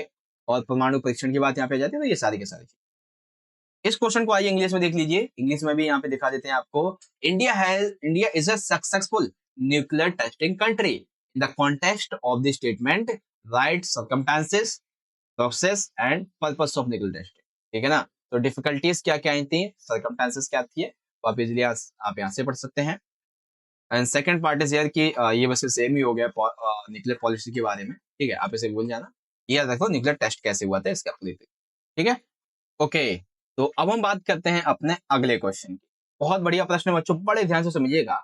इंदिरा गांधी जी के द्वारा आपातकाल लगाए जाने के पक्ष और विपक्ष के तर्कों का स्पष्ट कीजिए। यानी कि 25-26 जून 1975 की मध्यरात्रि को जब इंदिरा गांधी जी ने ये जो आपातकाल लगाया था, इसके जब समाप्त होने के बाद में बारी आई बयान देने की कि क्यों लगाया गया, तो इन्होंने पक्ष में क्या कहा था और जो विपक्षी लोग थे, नेता, नागरिक, उनका क्या कहना था वो यहाँ पे समझा। ठीक है, तो आइए देखते हैं। आपातकाल पे बेसिकली हमें बहस को यहाँ पे समझाना। तो बहस जब भी होती है तो डिबेट जब भी होती है तो दो तरीके की, एक तो किसी टॉपिक के पक्ष में और उसके विपक्ष में। तो पक्ष की बात करते हैं। इंदिरा गांधी जी और सरकार के लोगों का ये मानना था कि जिस तरीके से नागरिक और ये नेता लोग धरना प्रदर्शन कर रहे थे, सामूहिक कार्रवाई कर रहे थे, इससे देश का लोकतंत्र बाधित हो रहा था। ठीक है, विरोधियों के द्वारा गैर संसदीय राजनीति का सहारा लिया जा रहा था, जिससे कि देश में राजनीतिक अस्थिरता पैदा हो रही थी और देश अपना विकास नहीं कर पा रहा था। ठीक है, सरकार देश के विकास के लिए, देश की प्रगति के लिए कुछ कार्यक्रम कर रही थी। ठीक है, तो ऐसे में बहुत ज्यादा अड़चन पैदा हो रही थी। इसीलिए विकास के रास्ते को छोड़कर जितनी भी पॉलिटिकल जो हमारी पावर थी, वो सभी की सभी जो कानूनी व्यवस्था थी वो कहां पे लगी हुई थी, इन धरना प्रदर्शन को सुधारने में, सामूहिक कार्रवाई को सुधारने में। ठीक है, इवन भारत की एकता के विरुद्ध अंतरराष्ट्रीय साजिश भी रची जा रही थी, जिससे अंतरराष्ट्रीय मामलों से सहायता ली जा रही थी कि यहाँ पे दंगे वगैरह करवाए जाए। ठीक है, इंदिरा गांधी जी के द्वारा आपातकाल लागू करने का भारतीय कम्युनिस्ट पार्टी ने भी समर्थन किया था। ये पक्ष है। ठीक है, तो इंदिरा गांधी जी कहती हैं हमने इन सभी कारणों की वजह से आपातकाल लगाया था। ठीक है, वहीं जो विपक्षी लोग हैं वो क्या कहते हैं, वो ये कहते हैं, सबसे पहली बात तो ये कि लोकतंत्र में जनता को सरकार करने का विरोध का अधिकार है। बिल्कुल ठीक है बात है, हमारे भारतीय संविधान में जनता को सरकार का विरोध करने का अधिकार दिया गया है। ठीक है, अब ऐसे में अगर आप आपातकाल लगा देते हो तो ये तो गलत है बात है भाई। ठीक है ना, विरोध जो था, हम लोग जो विरोध कर रहे थे सरकार का, अपनी बातों को मनवाने के लिए, बातों को रखने के लिए, हम एकदम अहिंसक थे। यानी कि हम जो है कोई हिंसा नहीं कर रहे थे। ठीक है, और शांतिपूर्ण तरीके से बस अपनी बातों को रखी तो रहे थे। ठीक है, जिसमें सरकार का कोई नुकसान भी नहीं था। ठीक है, अब जब भारत में आपातकाल लगाया गया तो इस मामले में ना, आपातकाल के मामले में गृह मंत्री जो है, गृह मंत्रालय एक अहम भूमिका निभाता है। तो उस समय गृह मंत्रालय कहाँ था जब कानूनी व्यवस्था तोड़ी जा रही थी। ठीक है, तो इस मामले में गृह मंत्रालय ने कोई अपनी बात नहीं कही। संवैधानिक जो प्रावधान थे, इनका दुरुपयोग निजी स्वार्थ के लिए किया गया। जैसे कि संविधान में प्रावधान, दैट मीन्स जो आंतरिक अशांति शब्द था उसका दुरुपयोग किया गया। अनुच्छेद जो हमारा 21 जीवन जीने का अधिकार है उसका दुरुपयोग किया गया था। ठीक है, मीसा का दुरुपयोग किया गया था और भी बहुत सारे थे उनका दुरुपयोग किया गया। निवारक नजरबंदी का दुरुपयोग किया गया था। ठीक है, बेसिकली जो विपक्षी लोग हैं उनका ये कहना है कि आपातकाल से खतरा बता नहीं था इंदिरा गांधी देश को, ना देश की अखंडता को, खतरा था इंदिरा गांधी जी की कुर्सी को। अगर हम थोड़ा और विरोध प्रदर्शन करते तो कहीं इंदिरा गांधी जी को मजबूरी अपनी कुर्सी छोड़नी ही ना पड़ जाती। ठीक है ना, राष्ट्रपति के द्वारा कहने पर। बट इंदिरा गांधी ने यही देखा कि अगले दिन हमारी कुर्सी चली जाएगी, तो रात में आपातकाल लगा देते हैं। और कॉल मिलाया किसको, फखरुद्दीन अली अहमद को। अच्छा सुनिए, मेरी ना कुर्सी जाने वाली है, एक काम कीजिए, आप ना आपातकाल लगा दीजिए और मैं सुबह जाके टीवी या रेडियो पे प्रसारण दे दूंगी कि आपातकाल लगा दिया गया, घर में रहो नहीं तो सजा मिलेगी, ये चीजें बस लगा दिया आपातकाल। ठीक है ना, तो विपक्षियों का ये मानना था। तो आई होप आपको आपातकाल का ये बेसिक कॉन्सेप्ट, पक्ष और विपक्ष, बढ़िया तरीके से समझ में आ चुका होगा। ठीक है, अब इस क्वेश्चन को इंग्लिश में समझ लीजिए। Explain the arguments in favour and against the emergency imposed by Indira Gandhi. क्या क्या दिया है, पहले आप इसके basically debate of emergency, parties नहीं आएगा यहाँ पे आएगा बेसिकली ये अपोजिशन है। ठीक है, ये मोशन में आ जाएगा। ठीक है, ये आपका मोशन में आ जाएगा इस तरीके से। मोशन में आपके ये 5 पॉइंट आते हैं और अपोजिशन में आपके ये 5 पॉइंट आएंगे इस तरीके से। ठीक है भाई, क्वेश्चन नंबर 6 कंप्लीट हो गया। क्वेश्चन को देखते हैं। क्षेत्रीय आकांक्षाओं के विलय के संबंध में पंजाब समस्या का वर्णन कीजिए। बहुत इंपॉर्टेंट है बच्चों, पंजाब समस्या के बारे में हम यहाँ पे डिस्कस करें। ठीक है, आइए देखते हैं क्या हुआ था। 1920 के दशक में पंजाब में एक दल गठित होता है जिसको बोलते हैं अकाली दल। ठीक है, तो जब ये अकाली दल पंजाब में गठित हुआ तो पंजाबी भाषी क्षेत्र के लिए, बेसिकली पंजाब पंजाब में आज का जो हरियाणा है और हिमाचल प्रदेश, वो पहले पंजाब में ही था। तो इतने बड़े पंजाब में वो क्षेत्र जहाँ पे पंजाबी भाषी क्षेत्र थे, ज्यादा पंजाबी लोग बोलते थे, उनके एक अलग क्षेत्र के लिए, अलग राज्य के गठन के लिए आंदोलन अकाली दल ने चलाया था। ठीक है। और जब ये आंदोलन सफल हुआ तो इसके फलस्वरूप 1966 में हिंदी भाषी क्षेत्र हरियाणा बनाया गया और पहाड़ी क्षेत्रों के लिए हिमाचल प्रदेश बना दिया गया। ठीक है। अब ये पंजाब समस्या यहीं पर नहीं रुकी। अभी तो चलो ठीक है, पंजाबी भाषी क्षेत्र के लिए यहाँ पे बन गया, लेकिन 1973 के आनंदपुर साहिब सम्मेलन में अकाली दल ने पंजाब के लिए जो भारतीय सरकार थी उसके अधिक से अधिक स्वायत्तता, अधिक से अधिक स्वतंत्रता की मांग की। ठीक है। और साथ ही पंजाबी के ये जो अकाली दल थे, इनके नेताओं ने कहा कि हम पंजाबियों के कुछ जो धार्मिक नेता हैं, ठीक है, जैसे स्वायत्त सिख पहचान, इसकी मांग की, धार्मिक अपनी जो स्वतंत्रता है इसकी पहचान की। इसलिए आपने देखा होगा कि जो पंजाबी या फिर सिख लोग होते हैं, ये अपने सर पे पगड़ी बांध के रहते हैं। ठीक है। और ये अपने कमर में कटाक्ष भी रखते हैं, कटार छोटी सी, ठीक है ना, वो भी रखते हैं। ठीक है। और एरोप्लेन वगैरह में भी ये लेके जा सकते हैं, ये हमारे संविधान में बताया गया है। ठीक है। लेकिन कुछ यहाँ पे जो चरमपंथी थे, इन्होंने ये कहा कि ना ना ना ना ना ना, ऐसा तो नहीं होने देंगे, हम अपने लिए एक अलग देश बनवाएंगे। अलग देश कौन सा? खालिस्तान बनवाएंगे, पंजाब से अलग करके। तो भाई ये जो समस्या थी वो बहुत तेजी से बढ़ती जा रही थी, बढ़ती जा रही थी, खालिस्तान की मांग जो थी वो बढ़ती जा रही थी। तो इसी मामले में भारत सरकार ने अपना ऑपरेशन ब्लू स्टार चलाया। क्या था भाई? तो बेसिकली 1980 के बाद में अकाली दल के वे उग्रपंथी लोग जिन्होंने अमृतसर के स्वर्ण मंदिर पे अपना पूरी तरीके से कब्जा कर लिया था, और पंजाब में अमृतसर के आसपास में जो दंगे वगैरह थे, हिंसक प्रदर्शन थे, वो किए जा रहे थे। ठीक है।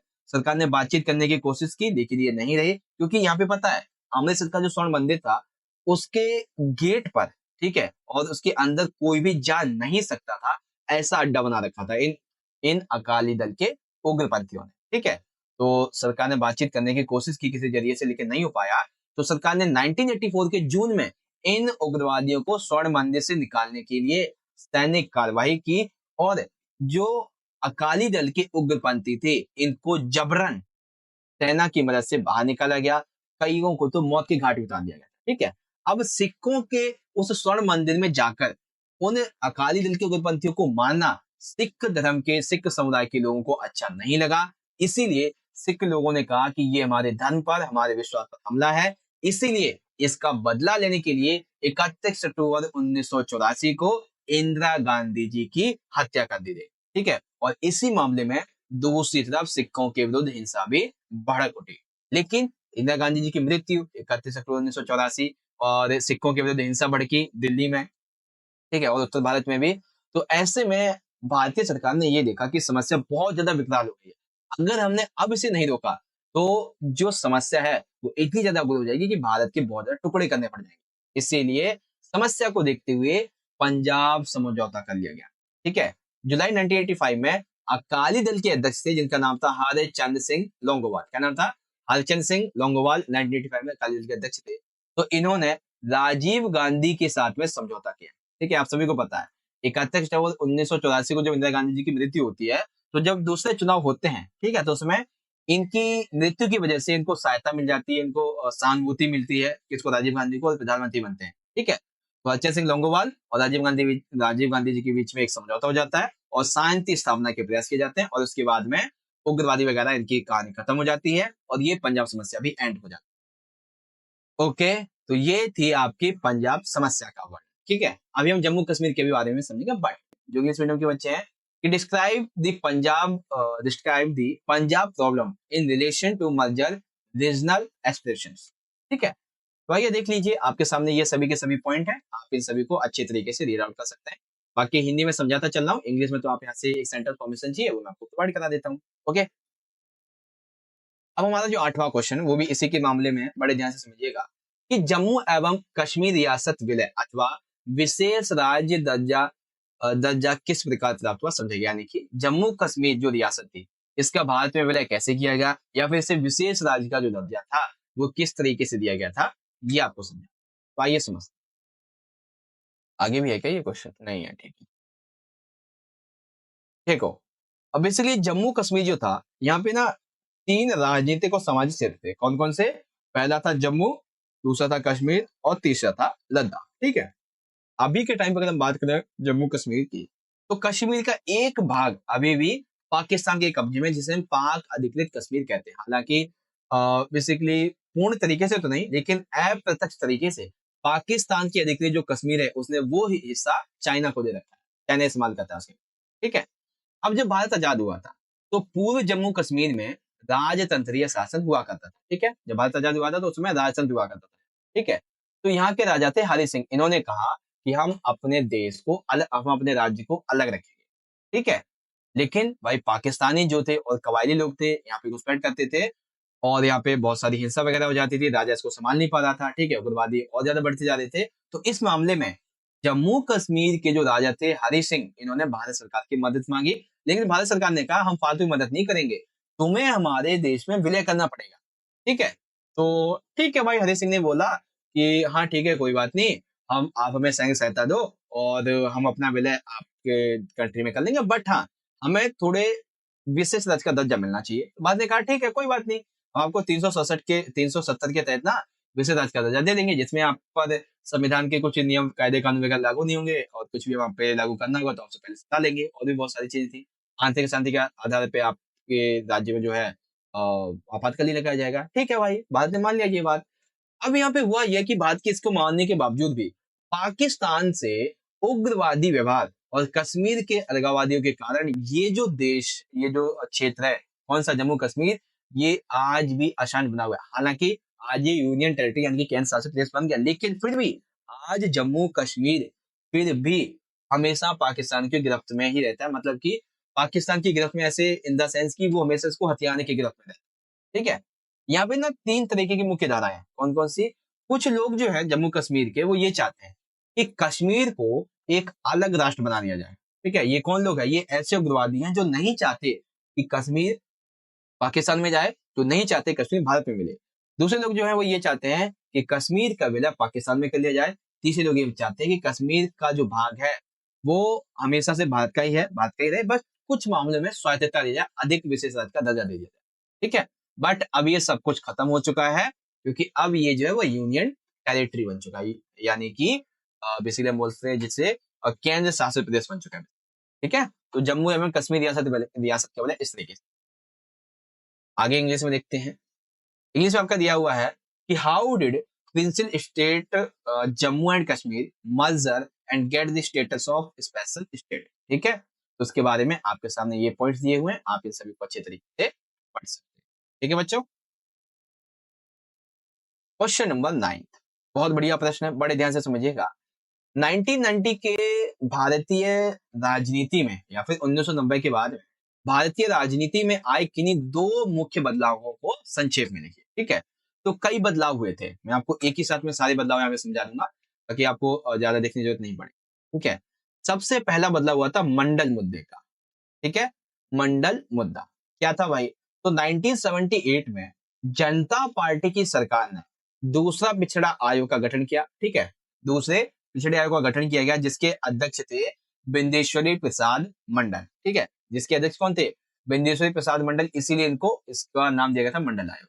बेसिकली ये जो मंडल आयोग था, इसकी मुख्य सिफारिशें ये थी कि भाई जो भी ओबीसी है, यानी कि पिछड़ा जो वर्ग है, इसको सरकारी नौकरियों में कम से कम 27% तक का आरक्षण दिया जाना चाहिए। और साथ ही जो छोटे मोटे किसान है और जिनके पास अवैध कब्जा है जमीन का, उनके लिए भूमि सुधारों को लागू किया जाना चाहिए। ठीक है? तो भाई ये नीति देखी गई। तो 1990 में तत्कालीन जो प्रधानमंत्री थे, जिनका नाम था श्री वीपी सिंह, इन्होंने क्या किया? इन्होंने, इस सरकार ने मंडल आयोगों की, जो मंडल आयोग की सिफारिशें थी, ये नौकरियों में आरक्षण की 27% की और भूमि सुधारों की, इसको लागू किया। तो बहुत सारे अन्य जो वर्ग के लोग थे, ठीक है, अब आपने देखा कि आरक्षण को लेकर हमेशा बात उठती रहती है, डिबेट होती रहती है, तो ऐसे मामले में ओबीसी के मामले में जो भी आरक्षण की बात उठी, उस मामले में क्या हुआ कि बहुत ही ज्यादा हिंसक विरोधी घटनाएं देखने को मिली, यानी कि मंडल विरोधी हिंसा जो थी वो की जाने लगी थी। ठीक है? और ये कुछ स्थिति रही थी मंडल मुद्दे की। ठीक है? पहला मंडल मुद्दा। दूसरा था नई आर्थिक नीति। आप सभी को पता है भारत ने 1991 में नई आर्थिक नीति अपनाई थी, जिसके तहत भारत ने वैश्वीकरण को भी अपनाया था। ठीक है, साथ ही साथ भारत ने खुलेपन को भी अपनाया था और भारत ने विदेशी कंपनियों का स्वागत भी किया था इसी नीति के तहत। ठीक है, तो श्री वीपी सिंह नरसिम्हा राव, इनके नेतृत्व वाली सरकार ने इसको अपनाया और श्री वित्त मंत्री जो थे डॉक्टर मनमोहन सिंह, ठीक है, इन्होंने इस देश में नई आर्थिक नीति लागू की, जिसके बाद में जो अन्य सरकारें आई और अभी तक की जो सरकारें थी, उन्होंने इस नीति को अपनाया। जैसे नरेंद्र मोदी जी की सरकार अभी चल रही है, उससे पहले कांग्रेस की थी। तो ये नीति चलती आ रही है। अर्थव्यवस्था का उदारीकरण किया जाता रहता है, निजीकरण किया जाता रहता है, यानी कि मिश्रित अर्थव्यवस्था को इस नई आर्थिक नीति के तहत अपनाया गया। ठीक है, जिसमें उद्योगों पर भी बल दिया गया है, जिसमें कृषि के विकास पर भी बल दिया गया था, ये चीज है। ठीक, तीसरा जो पॉइंट है वो है हमारा अयोध्या विवाद। ठीक है, तीसरा है अयोध्या विवाद। बेसिकली 16वीं शताब्दी में मीर बाकी के द्वारा अयोध्या में बनवाई गई मस्जिद के बारे में ये कहा गया कि ये जो मस्जिद है ये मंदिर को तोड़कर बनवाई गई थी। ऐसा मान्यता आपने देखा होगा, अभी से 2 से 3 साल पहले ये जो अयोध्या जो विवाद था वो बहुत तेजी से फैल रहा था। ठीक है, और ये मामला जब अदालत में गया तो 1940 के दशक में इसे टाल दिया गया, लेकिन फिर ये मामला फिर से खुला और अब इस मामले ने वोट बैंक की राजनीति हासिल करनी शुरू कर दी। यानी कि मुस्लिम धर्म और हिंदू धर्म के लोगों ने इस अयोध्या विवाद को इस मामले में अपनाया था, वोट बैंक की राजनीति के मामले में। तो इसी को देखते हुए 6 दिसंबर 1992 को जब क्या बोलते हैं कोर्ट ने फैसला सुनाया कि वाकई में यहाँ पहले मंदिर था और इसको तोड़कर ये जो मस्जिद है वो बनवाई गई है, तो उस मंदिर मस्जिद के ढांचे को तोड़ दिया गया। इसकी वजह से हिंदू मुस्लिम सांप्रदायिक हिंसा देश में भड़क उठी और 1993 में मुंबई में दंगे हो गए। विवाद की जांच करने के लिए लिबरान आयोग का गठन किया गया था, लेकिन बाद में जाके ये विवाद सुलझ गया। ठीक है, लेकिन फिर भी आज भी हमारे भारतीय समाज में रियलिटी में कुछ ऐसे लोग हैं जो अयोध्या विवाद को लेकर, यानी कि बाबरी मस्जिद को लेकर और श्री राम जी के मंदिर को लेकर हमेशा सवाल खड़े करते रहे। ठीक है ना, तो ये चीजें। ओके, तो तीनों मैंने आपको चीजें समझा दी। 2 पूछे गए थे, एक मंडल मुद्दा बता दिया आपको, एक नई आर्थिक नीति के क्वेश्चन बता दिया आपको और तीसरा एक बता दिया आपको अयोध्या विवाद के बारे में। ठीक है, इन क्वेश्चन को आप इंग्लिश में देख लीजिए। Question is briefly write any 2 major changes that have taken place in Indian politics after 1990s। तो सबसे पहला है मंडल इश्यू। ठीक है, सेकंड है न्यू इकोनॉमिक पॉलिसी। ठीक है, Mandal issue, new economic policy. Okay, and the third is यार कि अयोध्या डिस्प्यूट। ठीक है, जिसमें बाबरी मस्जिद और श्री राम मंदिर की बात आ जाती है। कंप्लीट। ओके, अब बात करते हैं अगले क्वेश्चन की। अगला क्वेश्चन दिया गया है बच्चों, कांग्रेस की हार के साथ ही भारत की जो दलीय व्यवस्था थी उसका प्रभुत्व समाप्त हो गया था। यानी कि जब कांग्रेस की हार हुई थी पहली बार, तो उसे ये पता चल गया कि भारत में जो एक दलीय कांग्रेस प्रणाली थी वो समाप्त हो चुकी है। अब बहुदलीय शासन प्रणाली का युग शुरू हो चुका। तो इस संबंध में आपको गठबंधन के युग का वर्णन करना। ठीक है, तो आइए देखते हैं क्या हुआ था गठबंधन का युग। कांग्रेस की हार के साथ में ही भारत में जो एक दलीय व्यवस्था थी वो पूरी तरीके से समाप्त हो गई थी। अब बहुदलीय शासन प्रणाली शुरू हो गई थी, क्योंकि अब बहुत से क्षेत्रों में गठबंधन की सरकार का निर्माण हुआ और जो छोटे छोटे क्षेत्रीय दल थे, पहले केवल कांग्रेस को महत्व मिला था, लेकिन अब जब ये कांग्रेसी प्रणाली खत्म हो गई तो क्षेत्रीय दल को महत्व मिलने लगा। हम ये कह सकते हैं 1989 के चुनावों के बाद गठबंधन का युग प्रारंभ हुआ, जब कांग्रेस पूरी तरीके से असफल हो गई थी देश को चलाने में। ठीक है, 1989 के जो चुनाव हुए थे बच्चों, इसमें जनता दल और कुछ क्षेत्रीय दलों ने मिलकर राष्ट्रीय मोर्चे ने भाजपा और वाम मोर्चा के साथ में गठबंधन की सरकार बनाई थी। 1998-2004 तक जनता पार्टी के नेतृत्व में जो राष्ट्रीय जनतांत्रिक गठबंधन था, ठीक है, इसने बेसिकली सरकार बनाई थी। ठीक है, और इस दौरान अटल बिहारी वाजपेयी जी वो क्या बोलते हैं प्रधानमंत्री जी रहे थे। 2004, 2009, 2014 तक कांग्रेस के नेतृत्व में संयुक्त प्रगतिशील गठबंधन यानी कि एनडीए, ये लगातार इसने अपने 2 कार्यकाल पूरे किए। ठीक है, 2004 से 9 और 2009 से 14 तक के। ठीक है, और इस दौरान जो प्रधानमंत्री थे वो डॉक्टर मनमोहन सिंह रहे। लेकिन अब यहाँ पे सरकार किसकी बनी? 2014 में प्रधानमंत्री श्री नरेंद्र मोदी जी की बनी और इतिहास रचते हुए इन्होंने 30 साल बाद किसने? भारतीय जनता पार्टी ने 30 साल बाद पहली बार पूर्ण बहुमत प्राप्त की और आज भी ये जो पार्टी है वो सत्ता में बनी हुई है और इसने बहुत बड़े बड़े काम भी किए, वो भी आप देख सकते हैं। हालांकि जैसे सिक्के के दो पहलू होते हैं, तो नकारात्मकता इस पार्टी की भी, ठीक है। वर्तमान में जनता पार्टी की सरकार जो है कांग्रेस मुक्त अभियान 21 राज्यों में सफल है, यानी कि 21 राज्यों में जो जनता पार्टी की सरकार है, भारतीय जनता पार्टी, वो बनी हुई है, ठीक है ना। तो ये चीज है। तो भारतीय राजनीति में जब कांग्रेस की हार हुई तो 1989 के बाद में गठबंधन का युग वाकई में पूरी तरीके से कामयाब हुआ। अब इस बारे में आपको ये 5 पॉइंट इजीली लिख देने, ठीक है। आगे बात करते हैं, इंग्लिश में देख लेंगे जो बच्चे इंग्लिश मीडियम के हैं कि with the defect of the Congress its dominions cover over India's party system ended the era of multi-party governance begun. Explain the statement regarding the era of coalition. ठीक है ना। तो अलायंस era क्या था भाई, इसके बारे में आप इजली देख सकते हैं, जो पार्ट आपको दिया गया है इसके बारे में, ठीक है बच्चों।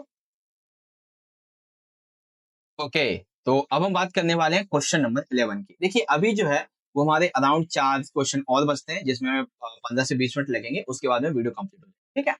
देखिए, इंदिरा गांधी जी के द्वारा आपातकाल लगाए जाने के आर्थिक कारणों का वर्णन कीजिए। अर्थात इंदिरा गांधी जी ने 25-26 जून की मध्यरात्रि को ये जो आपातकाल लगाया था, इसके क्या कारण थे भाई, ठीक है। तो बहुत से कारण थे आर्थिक। सबसे पहले अगर हम आर्थिक कारणों की बात करें तो सबसे पहला कारण ये था कि 1971 के चुनावों को जीतने के लिए इंदिरा गांधी जी ने एक नारा दिया था, गरीबी हटाओ का नारा, ठीक है। जिसके तहत इंदिरा गांधी जी ने बहुत कदम भी उठाए गरीबी को हटाने के लिए, लेकिन पूरे देश में गरीबी नहीं खत्म कर पाई, ठीक है। तो आर्थिक स्थिति बहुत ज्यादा अभी भी पिछड़ी हुई थी। दूसरी कि आर्थिक स्थिति पिछड़ी है वो तो बात अलग है कि 1971 में भारत और पाकिस्तान का युद्ध हो गया। जब युद्ध हुआ तो बांग्लादेश से तकरीबन 80 लाख जो बांग्लादेशी थे वो भारत में घुसपैठ कराए, जिससे कि भारतीय इकोनॉमिकल, ठीक है, पॉलिटिकल जो स्थिति थी वो बहुत ही ज्यादा बिगड़ने लगी, ठीक है। इसीलिए अमेरिका ने भारत पे ये आरोप लगाया कि आपने पाकिस्तान के साथ में गलत किया है, ठीक है। इसीलिए अमेरिका ने भारत को पाकिस्तान के साथ में युद्ध करने की वजह से आर्थिक सहायता देनी बंद कर दी, ठीक है। आर्थिक सहायता देनी बंद कर दी, ठीक है। और गरीबी है, घुसपैठ हो चुकी है, तो ऐसे में क्या हुआ, महंगाई बढ़ गई। अंतरराष्ट्रीय बाजारों में तेल के दामों में वृद्धि होती चली गई, इसलिए 1973 में महंगाई महंगाई लगभग 23% और 1974 में बेसिकली 23% की रफ्तार से बढ़ने लगी। औद्योगिक विकास की दर बहुत ही कम हुई तथा शहरी एवं ग्रामीण क्षेत्रों में बहुत ही ज्यादा बेरोजगारी बढ़ने लगी थी, क्योंकि उद्योग विकास हो नहीं रहा था आर्थिक कारणों की वजह से, ठीक है। 1972-1973 में मानसून की असफलता रही, ठीक है, और कृषि में पैदावार कम हुई, खाद्यान्न उत्पादन कम हुआ, जिसकी वजह से क्या हो गया कि जो अनाज था वो भी कम हुआ। अब इससे अकाल जैसी स्थिति बनने वाली थी। सरकार ने खर्चे कम करने के लिए जो सरकारी कर्मचारी थे उनका वेतन भी रोक दिया, जैसा जैसे आपने 1.5 सुना होगा ना, वो इसी वजह से हुआ था, वेतन और बोनस के लिए, ठीक है। तो ये ऐसे आर्थिक कारण थे जिनकी वजह से भारत में आपातकाल लगाएगा, ठीक है, इंदिरा गांधी जी के द्वारा, ऐसा उनका मानना, ठीक है। तो ये बेसिस का कॉन्सेप्ट है भाई, इंदिरा गांधी जी के द्वारा लगाया गया आपातकाल का आर्थिक काल। और इसमें आप पता क्या कर सकते हैं, इसमें आप 1971 का जो भारत पाकिस्तान का युद्ध था उसके एक दो परिणाम भी लिख सकते हैं, ठीक है। साथ ही 1999 का, नहीं नहीं नहीं नहीं, 9 तो आगे हो गया ना आपातकाल से, हाँ ये नहीं लिखेंगे आप, बस 71 वाला लिख देंगे, ठीक है। अब इसको आप इंग्लिश में देख लीजिए। इंग्लिश में दिया गया है कि describe the economic reason for the position of emergency by Indira Gandhi, ठीक है।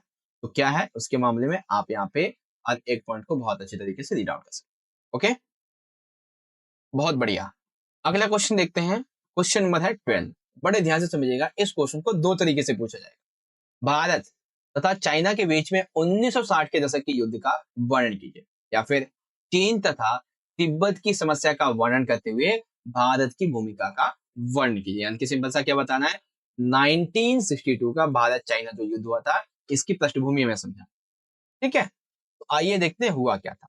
1950 में चीन ने तिब्बत पर आक्रमण किया और उसे अपना क्षेत्र घोषित कर दिया, ठीक है। तो तिब्बत के लोगों ने कहा यार हम तो स्वतंत्र हैं, हम किसी के देश के हिस्सा नहीं है, ठीक है, हम तुम्हारा विरोध करते हैं, चाइनीजों का हम तुम्हारा विरोध करते हैं। तो हुआ ये कि वो वहाँ के जो धार्मिक गुरु थे जिनका नाम था दलाई लामा, और वहाँ के जो प्रधानमंत्री थे चाओ एन लाई चाइना के, ठीक है, ये इस समस्या को सुलझा नहीं पाए। तो ऐसे में 1956 में ये निकले भारत के दौरे पे और इन्होंने अपनी जो परेशानी थी वो जवाहरलाल नेहरू जी को बताई। आप सभी को पता है उस समय खुद भारत आजाद हुआ था, खुद भारत में हिंसाएं वगैरह चलनी थी, ठीक है, और राज्यों की मांग हो रही थी, नए नए राज्यों की मांग हो रही थी।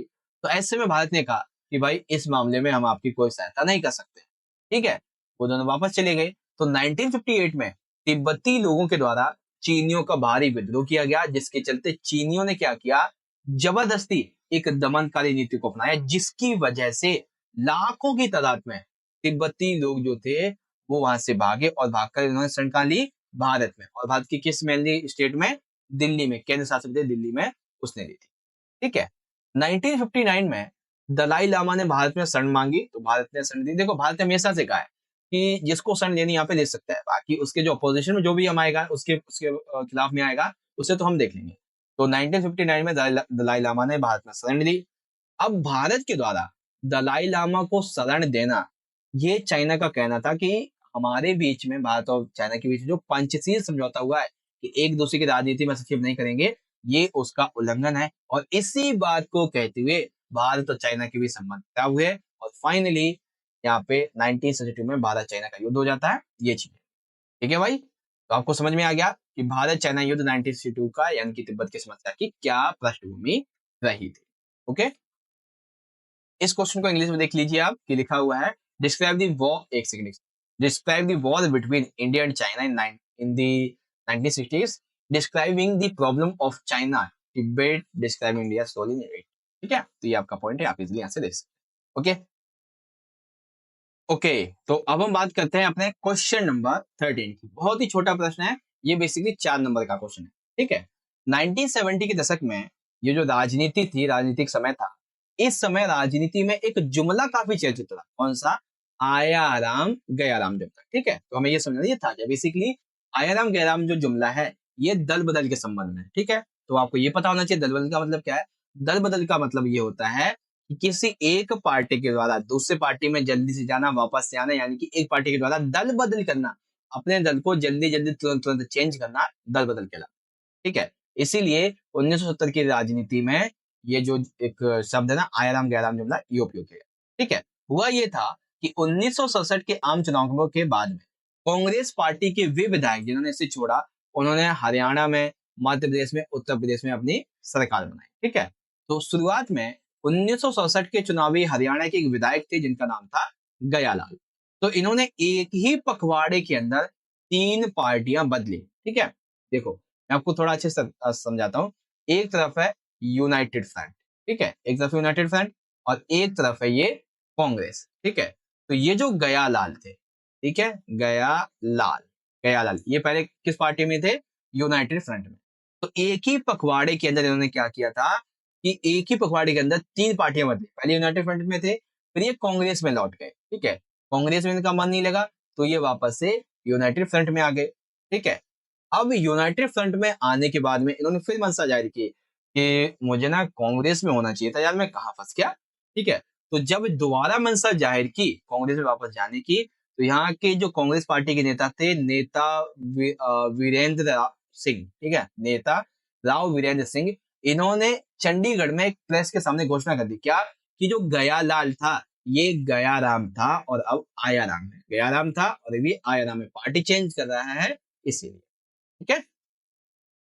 इंग्लिश में लिख लीजिए आप इस पार्ट को कि आयराम गयाराम जुमला was very popular in the politics of 1970s. It is described.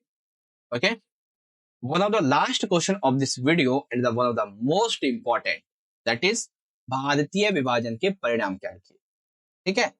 तो भारतीय विभाजन के परिणाम के लिए आपकी किताबी लैंग्वेज में एक शब्द का उपयोग किया गया है, दिल्ली के 2 टुकड़े हो जाना। भारत के अगर हम हट की बात करें तो एक हिस्सा भारत का जो है वो, बड़ा हिस्सा भारत है, छोटा हिस्से के रूप में पाकिस्तान अलग हो चुका है, ठीक है।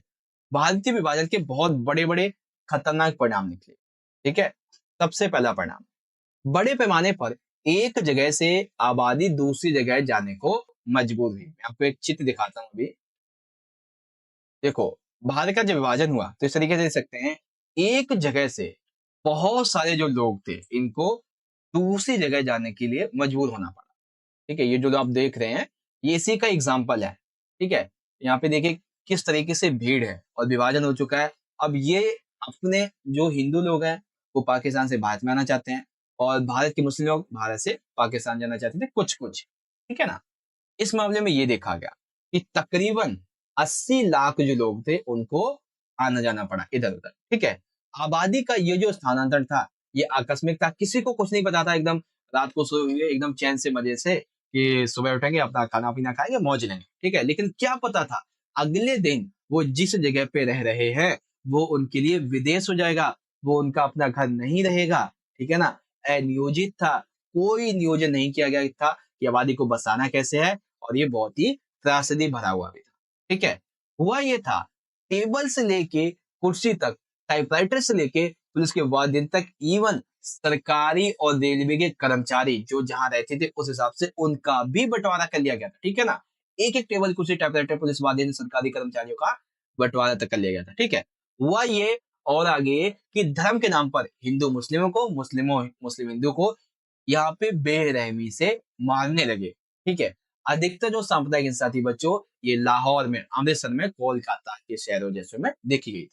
दोनों ही तरफ अल्पसंख्यक अपने घरों से भाग खड़े हुए और उन्हें अक्सर अस्थायी तौर पर उन्हें शरणार्थी शिविरों में पनाह लेनी पड़ी। सीमा के दोनों ओर हजारों की तादाद में औरतों को अगवा कर लिया गया, उन्हें जबरन शादी करनी पड़ी और उनका धर्म भी परिवर्तित करवा दिया गया था। कई बार तो कुल की इज्जत को बचाने के लिए परिवार के लोग क्या करते थे, अपनी बहू बेटियों को स्वयं ही मार देते थे, ठीक है। ये चीजें हैं। भारत और पाकिस्तान के जो लेखक थे, जो कवि थे, जो फिल्म निर्माता थे, उपन्यासकार थे, इन्होंने उपन्यासों के माध्यम से, छोटी छोटी कविताओं के माध्यम से, जैसे आपने सुना होगा वो तो क्रांतिकारी वाली एक वो आता है कि बुंदेले हर बोलो के मुंह हमने सुनी कहानी थी, खूब लड़ी मदानी वो तो झांसी वाली रानी थी, ये तो क्रांतिकारी के समझ में आ जाएगा। विभाजन के संबंध में आपने बहुत सी मूवीज देखी हैं, आप अपने चैप्टर को भी पढ़ा है। तो लघु कथा, कविता, फिल्मों के माध्यम से विभाजन का जिक्र आज भी किया जाता है, और आज भी विभाजन जो त्रासदी हुई, ठीक है ना, उसको लेके आज भी लोगों के दिल में एक सहानुभूति वाला भाव है, ठीक है। क्योंकि आप खुद सोचो बच्चों कि आप जिस जगह पे रहते हो, ठीक है, आपका एक ये जो घर है बेसिकली, इस जगह पे आप रह रहे हो, ठीक है। आपके परदादा, दादा, आपके पिता, आप जहाँ पे रह रहे हो, आप शाम को सोए और आपको अगले दिन पता चले ये अब आपका नहीं रहा, इवन ये देश ही आपका नहीं रहा, अब आपको इस देश से दूसरे देश में जाना है, ठीक है। अगर आपको जाना है तो मजबूरन, ठीक है ना। तो सोचिए आप पर क्या बीतेगी। आपको सिर्फ अपना जरूरी सामान जैसे कि रुपया पैसा बस इसको लेके जा सकते हैं, कपड़ा भी लेके जा सकते हैं, क्या करोगे इतना कपड़ा उपड़ा लेके जाके, ठीक है ना, कुछ ऐसी चीजें थी। तो भारतीय विभाजन के ये परिणाम निकले, ठीक है भाई। चलिए, जो बच्चे इंग्लिश मीडियम के उनकी जानकारी के लिए इंग्लिश में दिखा देते हैं। लिखा हुआ है, right the consequences of partition of India and the meaning of Indian partition was the hut was divided into two pieces which had very dangerous consequences, ठीक है ना। तो उसके बारे में आपके सामने ये पॉइंट यहाँ पे बताते हैं and you can write the answer like this one, okay. सबसे पहला प्रश्न बहुत ही इंपॉर्टेंट है, जिसमें से आपके 6 नंबर के 2 क्वेश्चन भी निकल सकते हैं, 4 नंबर के भी 2 क्वेश्चन निकल। क्वेश्चन है कि भारत की आजादी के बाद में चौथे आम चुनाव इन द सेंस कि 1967 के, ठीक है, जब 1967 के चुनाव हुए थे तो इससे पहले देश में किस किस तरीके के बदलाव आ चुके थे, और जब 1971 के चुनावी परिणाम जो आए थे इनको राजनीतिक भूकंप की संज्ञा क्यों दी गई थी, ठीक है। तो आप सभी को पता है 1966 में लाल बहादुर शास्त्री जी की मृत्यु हो जाती है ताशकंद समझौते के दौरान, किन्हीं किन्हीं कारणों की वजह से वो राजी रह गया, ठीक है। लेकिन हाँ, इनकी मृत्यु के बाद में प्रधानमंत्री पद जो होता है वो खाली हो जाता है, तो यहाँ पे चुनाव होते हैं 1967। तो उससे पहले क्या क्या बदलाव देश में ऑलरेडी हो चुके होते हैं। तो सबसे पहला बदलाव ये हो चुका होता है भाई, दो बड़े बड़े प्रधानमंत्री इनकी मृत्यु हो जाती है। जवाहरलाल नेहरू जी की 1964 में, ठीक है, लाल बहादुर शास्त्री जी की 1966 में, ठीक है। अब यहाँ पे जो नए प्रधानमंत्री थे यानी कि इंदिरा गांधी जी, इनको कम अनुभवी माना जाता था, सरकार से चला नहीं पा रही थी, ठीक है। दो युद्धों के दौरान कौन कौन से, एक तो 1962 का भारत पाकिस्तान युद्ध, और सॉरी भारत चाइना युद्ध 1962 का, 1965 है भारत पाकिस्तान का युद्ध, ठीक है। इसमें क्या हुआ था, भारत पाकिस्तान चाइना युद्ध में बहुत ज्यादा सैन्य खर्चा भारत का बढ़ गया था, सैन्य खर्चा बढ़ रहा था। इसी बीच में आर्थिक संकट आ गया, क्या आ गया कि भाई मानसून असफल हो गया, यानी कि वर्षा नहीं, मानसून आया नहीं अच्छे तरीके से, सूखा पड़ गया, जिसकी वजह से खेती नहीं हो पाई, और खेती नहीं हुई तो गंभीर खाद्य संकट पड़ गया। इसीलिए 1960 के दशक में अकाल भी पड़ गया था, ठीक है, जिसको देखते हुए हरित क्रांति लाई गई थी। तो अकाल पड़ा, खाद्यान्न संकट पड़ा, जिसकी वजह से कंट्री के पास में इंटरनेशनल जो करेंसी थी, विदेशी करेंसी, वो खत्म हो गई। औद्योगिक उत्पादन पूरी तरीके से खत्म हो चुका था, निर्यात में गिरावट हो चुकी थी, ठीक है, और जो भोजन था उसका आयात किया जाने लगा था। रुपए का अवमूल्यन हो चुका था, ₹1 पहले 1 अमेरिकी डॉलर के इक्वल टू ₹5 थे, फिर इसको गिरा के जो था वो ₹7 कर दिया गया था, ठीक है ना? अन्य जैसे कि खाद्यान्न में कमी हो रही थी, महंगाई बढ़ रही थी, बेरोजगारी बढ़ रही थी, ठीक है? बंद और हड़तालें बढ़ रही थी, साथ ही साथ साम्यवादी और जो समाजवादी पार्टियां थी, इनके बीच में संघर्ष छिड़ा हुआ था, ठीक है? साथ ही कृषक विद्रोह यहाँ पे शुरू हो गया था, मुस्लिम हिंदू सांप्रदायिक हिंसे हो रहे थे, दंगे हो रहे थे। तो इन सभी बीच में 1967 के जो चुनाव थे, ये संपन्न हुए थे, ठीक है? तो ये वो बदलाव है जो 1967 के चुनाव से पहले हो चुके थे। अब ये समझिए कि जब चुनाव आया, ठीक है, 1967 का जो चुनाव हुए, इस चुनाव के जो परिणाम निकले, उन्हें राजनीतिक भूकंप की संज्ञा क्यों दी गई भाई? तो भूकंप की संज्ञा इसलिए दी गई क्योंकि फरवरी 1967 में लोकसभा, राज्य की विधानसभा के चुनाव हुए। इन चुनावों में कांग्रेस जो थी, इसको राष्ट्रीय तौर पे और प्रांतीय यानी कि सेंट्रल और स्टेट लेवल पे बहुत गहरा धक्का लगा। क्यों भाई? क्योंकि कांग्रेस के पूर्ण बहुमत के हिसाब से 9 राज्य इसके हाथ से निकल चुके थे, ठीक है? कांग्रेस को जैसे तैसे लोकसभा में बहुमत तो मिल गया, लेकिन सीटें और वोट बहुत कम मिले थे, ठीक है, जो कि आज तक की कांग्रेस प्रणाली का सबसे खराब रिकॉर्ड रहा था। इंदिरा गांधी की आधे मंत्री और कांग्रेस के दिग्गज नेता चुनाव हार चुके थे, जैसे कि के कामराज जो कि तमिलनाडु से बिलोंग करते हैं, एस के पाटिल महाराष्ट्र से, अतुल्य घोष बंगाल से, के वी साहब बिहार से। तो ये सभी बड़े बड़े दिग्गज नेता कांग्रेस की ये हार चुके थे, ठीक है। कांग्रेस को 7 बड़े बड़े राज्यों में पूर्ण बहुमत नहीं मिला था। बाकी जो अन्य 2 राज्य थे वहां पे दल बदल के कारण ये सरकार नहीं बना पाई थी, ठीक है। 9 राज्य जहाँ पे सरकार पूरी नहीं बनी थी, पंजाब, हरियाणा, उत्तर प्रदेश, मध्य प्रदेश, बिहार, पश्चिम बंगाल, उड़ीसा, मद्रास और केरल, ठीक है। मद्रास प्रांत में गैर कांग्रेसी जो दल था और क्षेत्रीय पार्टी थी द्रविड़ मुन्नेत्र कझगम, इसने पूर्ण बहुमत की सरकार बनाई, ठीक है ना। तो ये चीजें हैं कि 1967 के जो चुनाव थे, राज्य भूकंप की संख्या इसीलिए दी जाती है क्योंकि 9 राज्य पहली बार राजनीति में कांग्रेस के हाथ से निकल चुके थे, इसीलिए, ठीक है। तो that's all of this one. I hope आपको समझ में आ गया कि 1967 से पहले किस किस तरीके यहाँ पे जो बदलाव थे वो देखे गए और इसके बाद में भूकंप की संज्ञा क्यों दी गई। आई होप आप ये समझ चुके हैं। आइए इंग्लिश मीडियम के बच्चे देख लेंगे। After India's independence what changes had taken place till fourth general election and why this election results are termed as political earthquake, ठीक है ना। तो क्या क्या ऑलरेडी चेंजेस हो चुके थे इलेक्शन होने से पहले, ठीक है, और जब इलेक्शन हुए तो जो इसके परिणाम थे, रिजल्ट थे, उसको एक पॉलिटिकल अर्थक्वेक क्यों कहा जाता है, ना होने की संज्ञा क्यों दी गई थी, ठीक है ना। तो ये आपका कंप्लीट हो जाता है। अब एक छोटा सा यहाँ पे पॉइंट है कि 1990 के दशक के बाद की जो प्रमुख बदलाव थे वो क्या क्या, ठीक है। 1990 के दशक के बाद में प्रमुख बदलाव क्या क्या हुए थे। तो भाई सबसे पहला बदलाव ये हुआ था कि जो कांग्रेस प्रणाली थी ये पूरी तरीके से समाप्त हो चुकी थी। अब भारतीय राजनीति में जो गठबंधन की सरकार थी उनका युग शुरू हो चुका, ठीक है। दूसरा जो बदलाव हुआ वो ये था कि राष्ट्रीय राजनीति में जनता दल और भारतीय जनता पार्टी की प्रभावशाली भूमिका बनी, यानी कि वो बीजेपी जो पिछले कई सालों से खराब प्रदर्शन कर रही थी, 1990 के बाद में इसने अपनी स्थिति संभाली और आज वर्तमान में जो माननीय प्रधानमंत्री जी हैं श्री नरेंद्र मोदी जी, वो भी भारतीय जनता पार्टी के संबंध में है, ठीक है। तीसरी विशेषता, इन राष्ट्रीय राजनीति में मंडल मुद्दे का उदय हुआ जिसको लेकर विरोध भी किया गया, आरक्षण की बात उठी थी, ठीक है, मंडल आयोग बनाया गया, सिफारिशें लागू की गई थी, वो सारी बात आगे चल के मंडल मुद्दे के बारे में अभी मैं आपको बताऊंगा। फिर चौथा बदलाव हुआ था नई आर्थिक नीति, नई आर्थिक नीति जिसमें 1991 में नई आर्थिक नीति अपनाई, जिसमें विदेशों से कंपनियों का स्वागत किया गया, ठीक है, यानी कि इनको आने के लिए रास्ता खोल दिया गया था। भारत ने अपना आर्थिक विकास करने के लिए नई आर्थिक नीति अपनाई थी और भी बहुत सारे पॉइंट है। पांचवा है गठबंधन की राजनीति का उदय, क्योंकि कांग्रेस प्रणाली खत्म हो चुकी थी।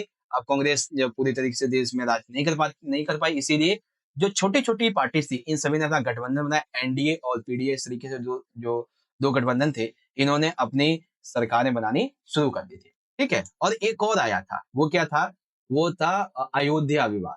क्या था? अयोध्या विवाद। याद रखेंगे, अयोध्या विवाद इसमें आ जाएगा, बाबरी मस्जिद वाला जो हुआ वो वाला, ठीक है ना। अभी मंडल मुद्दे की हम बात कर रहे थे, तो आइए मंडल मुद्दे को थोड़ा ध्यान से समझते हैं। 1990 के बाद भारतीय राजनीति में मंडल मुद्दा उग्र रूप में उभरा था, जिसने समाज के सभी जो निचले तबके के लोग थे इनको एक कर दिया था। बिल्कुल ठीक है बात भाई, कि मंडल मुद्दे ने जो निचली जाति के लोग थे इनको एक कर दिया था। आखिर ये मंडल मुद्दा था क्या? तो बेसिकली 1977 में जब जनता पार्टी की सरकार बनती है, तो इसने 1978 में जनता पार्टी की सरकार ने दूसरा पिछड़ा आयोग का गठन किया, ठीक है, जिसके अध्यक्ष थे बच्चों बिंदेश्वरी प्रसाद मंडल, इसीलिए इसका नाम मंडल आयोग रखा गया। मंडल आयोग के जो अध्यक्ष थे और बाकी लोग जो थे, इनकी मुख्य सिफारिशें ये थी कि जो अन्य पिछड़ा वर्ग है यानी कि ओबीसी जो है, इसको जो सरकारी नौकरियां होती इनमें कम से कम 27% का आरक्षण दिया जाना चाहिए। साथ ही जो लोग गरीब है, जिनके पास भूमि वगैरह नहीं है, तो भूमि सुधार जो कानून है वो लागू किए जाने चाहिए, ठीक है। तो इसी को देखते हुए 1990 में तत्कालीन प्रधानमंत्री जिनका नाम था श्री वीपी सिंह, इन्होंने मंडल आयोग की नौकरियों में आरक्षण की बात और भूमि सुधारों की जो बात थी इसको लागू कर दिया। लेकिन जब घोषणा की और लागू करने की बात उठी, तो इसके खिलाफ जो अन्य छोटी छोटी जातियां थी, अन्य जो जातियां थी, उन्होंने मंडल आयोग की इन सिफारिश का विरोध करना शुरू कर दिया, ठीक है। तो मंडल आयोग की जो सिफारिशें रही, उसका विरोध कैसे किया गया? आरक्षण के विरोध में उत्तर भारत में शहरों में व्यापक हिंसक प्रदर्शन होने लगे थे। इसमें छात्रों के द्वारा हड़तालें की जा रही थी, छात्रों के द्वारा, लोगों के द्वारा धरना प्रदर्शन किए जा रहे थे, ठीक है। साथ ही सरकार की जो संपत्ति होती, रेलवे, पुल, सड़क, इन सभी को नुकसान पहुंचाया जा रहा था। परंतु इस विरोध का सबसे अहम पहलू बेरोजगार युवाओं व छात्रों द्वारा आत्मदाह और आत्महत्या जैसी घटना थी। यानी कि वो चाहते थे, ये जो बेरोजगार लोग थे, युवा छात्र, कि जैसे अगर हम आत्मदाह कर लेंगे, आत्महत्या कर लेंगे, तो ये जो गवर्नमेंट है वो कहीं ना कहीं इस आरक्षण की प्रक्रिया को रोक देगा, ठीक है। जैसे दिल्ली विश्वविद्यालय के एक छात्र थे जिनका नाम था राजीव गोस्वामी। इन्होंने सरकार के फैसले के खिलाफ अपने आप को आत्मदाह कर लिया था, खुद कैरोसिन छिड़क के आग लगा दी थी, ठीक है।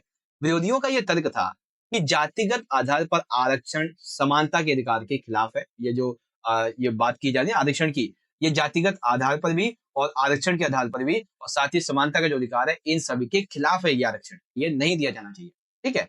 तमाम विरोध के बावजूद भी 1993 में उस समय के प्रधानमंत्री वीपी सिंह के द्वारा इस प्रदर्शन को कम करवाया गया, नियंत्रण में लाया गया और सिफारिशों को फाइनली लागू कर दिया, ठीक है। मतलब जनता की कोशिशें नाकामयाब रही और वर्तमान में भी ये आरक्षण मुद्दा आप देख सकते हैं किस तरीके से उछाला जाता रहता है, ठीक है। आइए इंग्लिश में देखेंगे इसको। इंग्लिश में है कि after 1990 the Mandal issue merge in fairs from in India politics which united all the people from the lower start of the society explain, ठीक है भाई, एक्सप्लेन करेंगे। ये रहा आपका पूरा का पूरा पार्ट और आप इसे इजीली यहाँ से पढ़ सकते हैं, ठीक है। मंडल इशू था क्या, और उसके बाद में जब इसकी सिफारिशें लागू की गई तो क्या रिजल्ट निकलते इसके बाद, okay. Let's move in Hindi. The question number 3 is here. Question हमारे सामने ये है, द्रविड़ आंदोलन का वर्णन कीजिए, या फिर आपको समझाना है उत्तर हर दिन बढ़ता जाए, दक्षिण दिन दिन घटता जाए, इसको समझाइए ये क्या है, किस संबंध में ये स्लोगन यूज किया गया है, ठीक है। तो सिंपल सा हमें द्रविड़ आंदोलन का वर्णन करना। द्रविड़ आंदोलन दक्षिण भारत का ये जो आंदोलन था बच्चों, इसका नेतृत्व किया था उस समय के तमिल समाज सुधारक जिनका नाम था एवी रामास्वामी नायकर पेरियार, ठीक है ना। इन्होंने ये जो आंदोलन था, इस आंदोलन ने उत्तर भारत के राजनीतिक तौर पे, आर्थिक तौर पे, सांस्कृतिक प्रभुत्व और ब्राह्मणवादी और हिंदी भाषा का विरोध किया था। यानी कि उत्तर भारत में राजनीतिक तौर पे, आर्थिक तौर पे, सांस्कृतिक तौर पे जो ब्राह्मणवादियों ने और हिंदी भाषी जो लोग थे, उन सभी का यहाँ पे विरोध किया जा रहा था, ठीक है। साथ ही उनके क्षेत्रीय गौरव को बढ़ाने पर जोर दिया जा रहा था, जो वहाँ के क्षेत्रीय लोग हैं तमिलनाडु के, उनके लिए, ठीक है। इसे दूसरे दक्षिणी राज्यों में समर्थन नहीं मिला, क्योंकि यह तमिलनाडु तक ही सीमित रह गया था, बाकी कोई मतलब नहीं था इससे, इसलिए, ठीक है। अब इस आंदोलन के कारण एक नया दल सामने निकल कर आया, द्रविड़ कशगम, नया दल बना द्रविड़ कशगम। इस दल का उदय हुआ और यह दल कुछ वर्षों के बाद में डीएमके तथा एआईडीएमके में परिवर्तित हो गया, ठीक है। अब ये दोनों दल कौन से, डीएमके और एआईडीएमके, ये दल अब तमिलनाडु की राजनीति प्रभावित होते हैं। आज भी आप जब बेसिकली कोई चुनाव वगैरह सुनते हैं तो उसमें डीएमके और एआईडीएमके दोनों की बातें आ जाती है तमिलनाडु के बारे में, ठीक है। 1953-54 के दौरान डीएमके ने 3 सूत्र यानी कि मांगों के साथ में राजनीति में कदम रखा। कैसा कदम? पहला इन्होंने ये कहा कि जो कल्लाकुड़ी नामक रेलवे स्टेशन है, इसका नाम बदलकर डालमियापुरम मतलब कि जो नया नाम है वो डालमियापुरम निरस्त कर दिया जाए। क्यों भाई? क्योंकि ये जो डालमियापुरम नाम है ये उनकी आर्थिक प्रतीकों का विरोध करता है, ठीक है ना, इसीलिए। उसके बाद दूसरा ये है कि स्कूली पाठ्यक्रम में ना जो तमिल संस्कृति है इसके इतिहास को महत्व दिया जाना चाहिए। हम तमिल हैं तो हमारे इतिहास को महत्व दिया जाना चाहिए। तीसरा, इस पार्टी ने ये मांग रखी कि राज्य सरकार के शिल्प कर्म शिक्षा कार्य को लेकर संगठन के अनुसार यह नीति समाज में ब्रह्मांडवादी दृष्टिकोण को बढ़ावा देती थी, इसीलिए इसको हटाकर जो शिल्प शिक्षा है इसको लागू किया जाए, ठीक है। और भी इसमें एक दो पॉइंट आ जाते हैं, जैसे कि डीएमके जो थी, इस डीएमके ने हिंदी को राजभाषा दर्जा देने के ये बिल्कुल ही खिलाफ थी, इसीलिए 1965 में हिंदी विरोधी आंदोलन की सफलता ने डीएमके को जनता के बीच में और लोकप्रिय बना दिया था। यानी कि हिंदी विरोधी आंदोलन डीएमके ने उठाया बहुत मजबूती से और ये बहुत तेजी से बढ़ा भी, तो डीएमके इस वजह से और ज्यादा फेमस हो गई। डीएमके को 1967 के विधानसभा के चुनावों में हिंदी विरोधी आंदोलन के लोकप्रियता की वजह से ही बड़ी सफलता मिली थी, ठीक है। डीएमके के संस्थापक थे सी अन्नादुरई। इनकी मृत्यु के बाद में दल में तोड़फोड़ हो गया। इसमें एक दल मूल नाम यानी कि डीएमके रह गया और आगे चलकर दूसरा दल खुद को इसने क्या बना दिया, एआईडीएमके, ऑल इंडिया अन्ना द्रमुक, ये कहने लगा था। यह दल स्वयं द्रविड़ विरासत की असली हकदार बताता था। तमिल की राजनीति क्षेत्रवाद राष्ट्रवाद के बीच सहकारिता और भावना की अच्छा का उदाहरण पेश करती है। अब हाँ, याद रखिएगा, ये क्वेश्चन भी आ सकता है आपसे कि तमिल की राजनीति, तमिलनाडु की राजनीति क्षेत्रवाद राष्ट्रवाद इसके बीच की सहभागिता की भावना को उदाहरण पेश करता है। तो इसमें आपको द्रविड़ आंदोलन को ही समझाना है, ठीक है। ओके, तो समझ गए। देखिए क्वेश्चन बहुत ज्यादा है इसलिए थोड़ा जल्दी आपको समझाना पड़ेगा। ओके, बाकी आगे बढ़ते हैं। इंग्लिश में देखेंगे इस क्वेश्चन को, तो describe the dividend movement. North increase every day, south decrease day by day, ठीक है ना। North increase every day, south decrease day by day, इस तरीके से दिया हुआ है। बाकी आप ये पॉइंट देख सकते हैं, ठीक है। अनदर पॉइंट इज यार कि जो बाकी के पार्ट है वो आप इजिली यहाँ से, ओके। नाउ अगला क्वेश्चन देखते हैं। तो अगला दिया हुआ है बच्चों, राज्यों के पुनर्गठन को समझ। बहुत बढ़िया प्रश्न है बच्चों, बहुत बढ़िया। राज्यों के पुनर्गठन की प्रक्रिया बहुत बड़ी रही है। कैसे सर? 1920 का जो नागपुर अधिवेशन हुआ था बच्चों, इसमें ये माना गया कि जब भारत आजाद हो जाएगा तो हम राज्यों का पुनर्गठन करेंगे भाषा के आधार पर, ठीक है। तय हो गया नागपुर अधिवेशन में। लेकिन जब भारत आजाद हुआ तो ये देखा गया यहाँ पे तो बहुत सारी भाषा बोली जा रही है। अगर भाषा के आधार पे हमने इसको गठित किया तो बहुत दिक्कत पैदा हो जाएगी। इसीलिए पंडित जवाहरलाल नेहरू अन्य बड़े बड़े नेताओं ने क्या कहा कि हम राज्यों का गठन भाषा के आधार पे नहीं करें, ठीक है। और नहीं करेंगे या करेंगे, जब ये मसला चल ही रहा था राजनीति में, उसी दौरान कुछ स्थानीय नेताओं ने इनका विरोध करना शुरू कर दिया। जैसे कि मद्रास के जो तेलुगु भाषी लोग थे, उन्होंने क्या किया, कहा कि हमें एक अलग राज्य आंध्र प्रदेश चाहिए तेलुगु बोलने वाले लोगों के लिए। सरकार ने मांग नहीं मानी तो एक व्यक्ति थे पोटी श्रीरामुलु, इन्होंने 56 दिन की भूख हड़ताल में बैठ के, अनशन में बैठ के कुछ खाएंगे पिएंगे, ठीक है। और 56 दिन के बाद में जब इनकी मृत्यु हुई तो समस्या और ज्यादा विकराल रूप ले चुकी थी। तेलुगु भाषी बोलने वाले लोगों ने, यहाँ की आम जनता ने, पुलिसों के बीच में हिंसाएं होने लगी, मारकाट होने लगी, विधायकों के द्वारा, सरकारी अफसरों के द्वारा इस्तीफे दे दिए जाने लगे थे। राजनीति आर्थिक से पूरी तरीके से बद से बदतर हो चुकी थी। अंत में जवाहरलाल नेहरू जी को मजबूरन 1952 में भाषा के आधार पे प्रथम राज्य आंध्र प्रदेश बनाने की मांग को मानना पड़ा, ठीक है। और उसके बाद में जब राज्य पुनर्गठन अधिनियम आया 1956 में, तो यहाँ पे 7 केंद्र शासित प्रदेश और 14 जो राज्य थे इसकी बात को रखा गया था, ठीक है। बस ये आपका राज्य पुनर्गठन आयोग की पूरी बात हो गई, ठीक है बच्चों। इस प्रक्रिया को इंग्लिश में देख लेंगे इस तरीके से, एक्सटर्नल रिकॉग्नाइजेशन ऑफ स्टेट्स, ठीक है। तो आपके सामने ये पॉइंट्स हैं, आप इजीली पढ़ सकते हैं, ठीक है। Let's move another question, question number 5 में दिया हुआ है बच्चों, प्रथम तथा द्वितीय पंचवर्षीय योजना का तुलनात्मक वर्णन कीजिए। तो पहली पंचवर्षीय योजना थी बच्चों 1951 से 56 तक। पहली पंचवर्षीय योजना का जो खाका था ये तैयार किया था एक युवा अर्थशास्त्री थे के एन राज, ठीक है। और प्रथम पंचवर्षीय योजना में ये कहा गया शुरुआती जो साल रहेंगे विकास की गति को धीमा रखेंगे, बल्कि हम इसमें जो है कृषि के विकास को तेज रखेंगे। ठीक है। इस पंचवर्षीय योजना का बजट मैंने ये विकिपीडिया के अनुसार बता रहा हूँ आपको, लगभग 2300 करोड़ था। इसमें सिंचाई की व्यवस्था करने के लिए भाखड़ा नांगल जैसे जो बड़े बड़े बांध परियोजना निर्माण थी वो भी लागू किए गए थे। इस समय कुछ भूमि सुधार कानून लागू किए गए थे, जैसे कि खेती की जमींदारी प्रथा की समाप्ति। ठीक है। साथ ही चकबंदी, अधिकतम भूमि कानून, ये सब लाए गए थे ताकि जो कृषि में कानून है, भूमि सुधार है, ये पूरी तरीके से लागू किया जा सके। ठीक है। तो प्रथम पंचवर्षीय योजना की ये बातें हैं। उसके बाद दूसरी पंचवर्षीय योजना की बात आ जाएगी, तो इसका खाका तैयार किया था भाई पीसी महालनोबिस ने। इसमें उद्योगों के विकास पर बल दिया गया था। इसमें घरेलू उद्योगों के संरक्षण के लिए क्या किया गया था कि आयात जो था उस पे भारी से भारी शुल्क लगा दिया गया ताकि आयात किया ही ना जाए। ठीक है। घरेलू उद्योग जो है उसी की वस्तु को जो है वो इंडिया में ही कंज्यूमर उसको कंज्यूम कर ले। बिजली के मामले में रेलवे, इस्पात, मशीनी और संचार जैसे जो उद्योग थे इनको और ज्यादा विकसित करवाएगा। ठीक है। राउरकेला, भिलाई, बोकारो इस्पात संयंत्र जो थे इनकी सोवियत संघ की सहायता से ये स्थापित हुए, लोगों को इससे रोजगार मिला, देश की आर्थिक स्थिति बढ़ी। ठीक है। लेकिन प्रथम और द्वितीय पंचवर्षीय को योजना में अगर विवाद की बात करें तो दूसरी पंचवर्षीय योजना को लेकर विवाद है क्या कि उद्योग तथा कृषि के क्षेत्र में संतुलन बनाए रखना चाहिए था। हालांकि दूसरी पंचवर्षीय योजना में बात ठीक है कि उद्योग में तो विकास दिया, लेकिन पूरी तरीके से कृषि को ध्यान में नहीं रखा गया, तो थोड़ा बहुत तो ध्यान तो देना चाहिए था।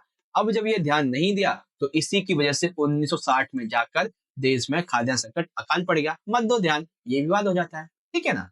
तो आपको समझ में आ गया प्रथम द्वितीय पंचवर्षीय योजना। ठीक है। खाका तैयार किया था, एक सेकंड। हाँ, खाका तैयार किया था, एक सेकंड, अर्थशास्त्री केनराज ने। और किसी के विकास पे जोर दिया गया था, बजट जितना था सिंचाई व्यवस्था को लागू किया गया, भूमि सुधार लागू किया गया।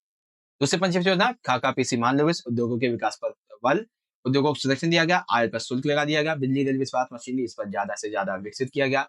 राउरकेला, भिलाई, बोकारो जो इस्पात संयंत्र थी इनकी स्थापना की गई। ठीक है। Move in English, that is की give a comparative description of the first and second 5 year plans. क्या है ब्लूप्रिंट वगैरह। तो फर्स्ट 5 ईयर प्लान 1951 से 56 ये आप बता देंगे। ठीक है। एंड जो सेकंड है 1956 से 61, इसके बारे में आप यहाँ से ये बता देंगे। ठीक है।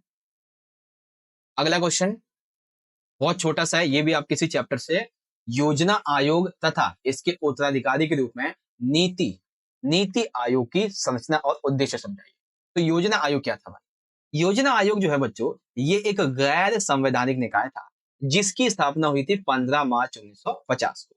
योजना आयोग या फिर नीति आयोग के अध्यक्ष होते हैं प्रधानमंत्री। तो उस समय योजना आयोग के स्थापित अध्यक्ष थे जवाहरलाल नेहरू जी। ठीक है।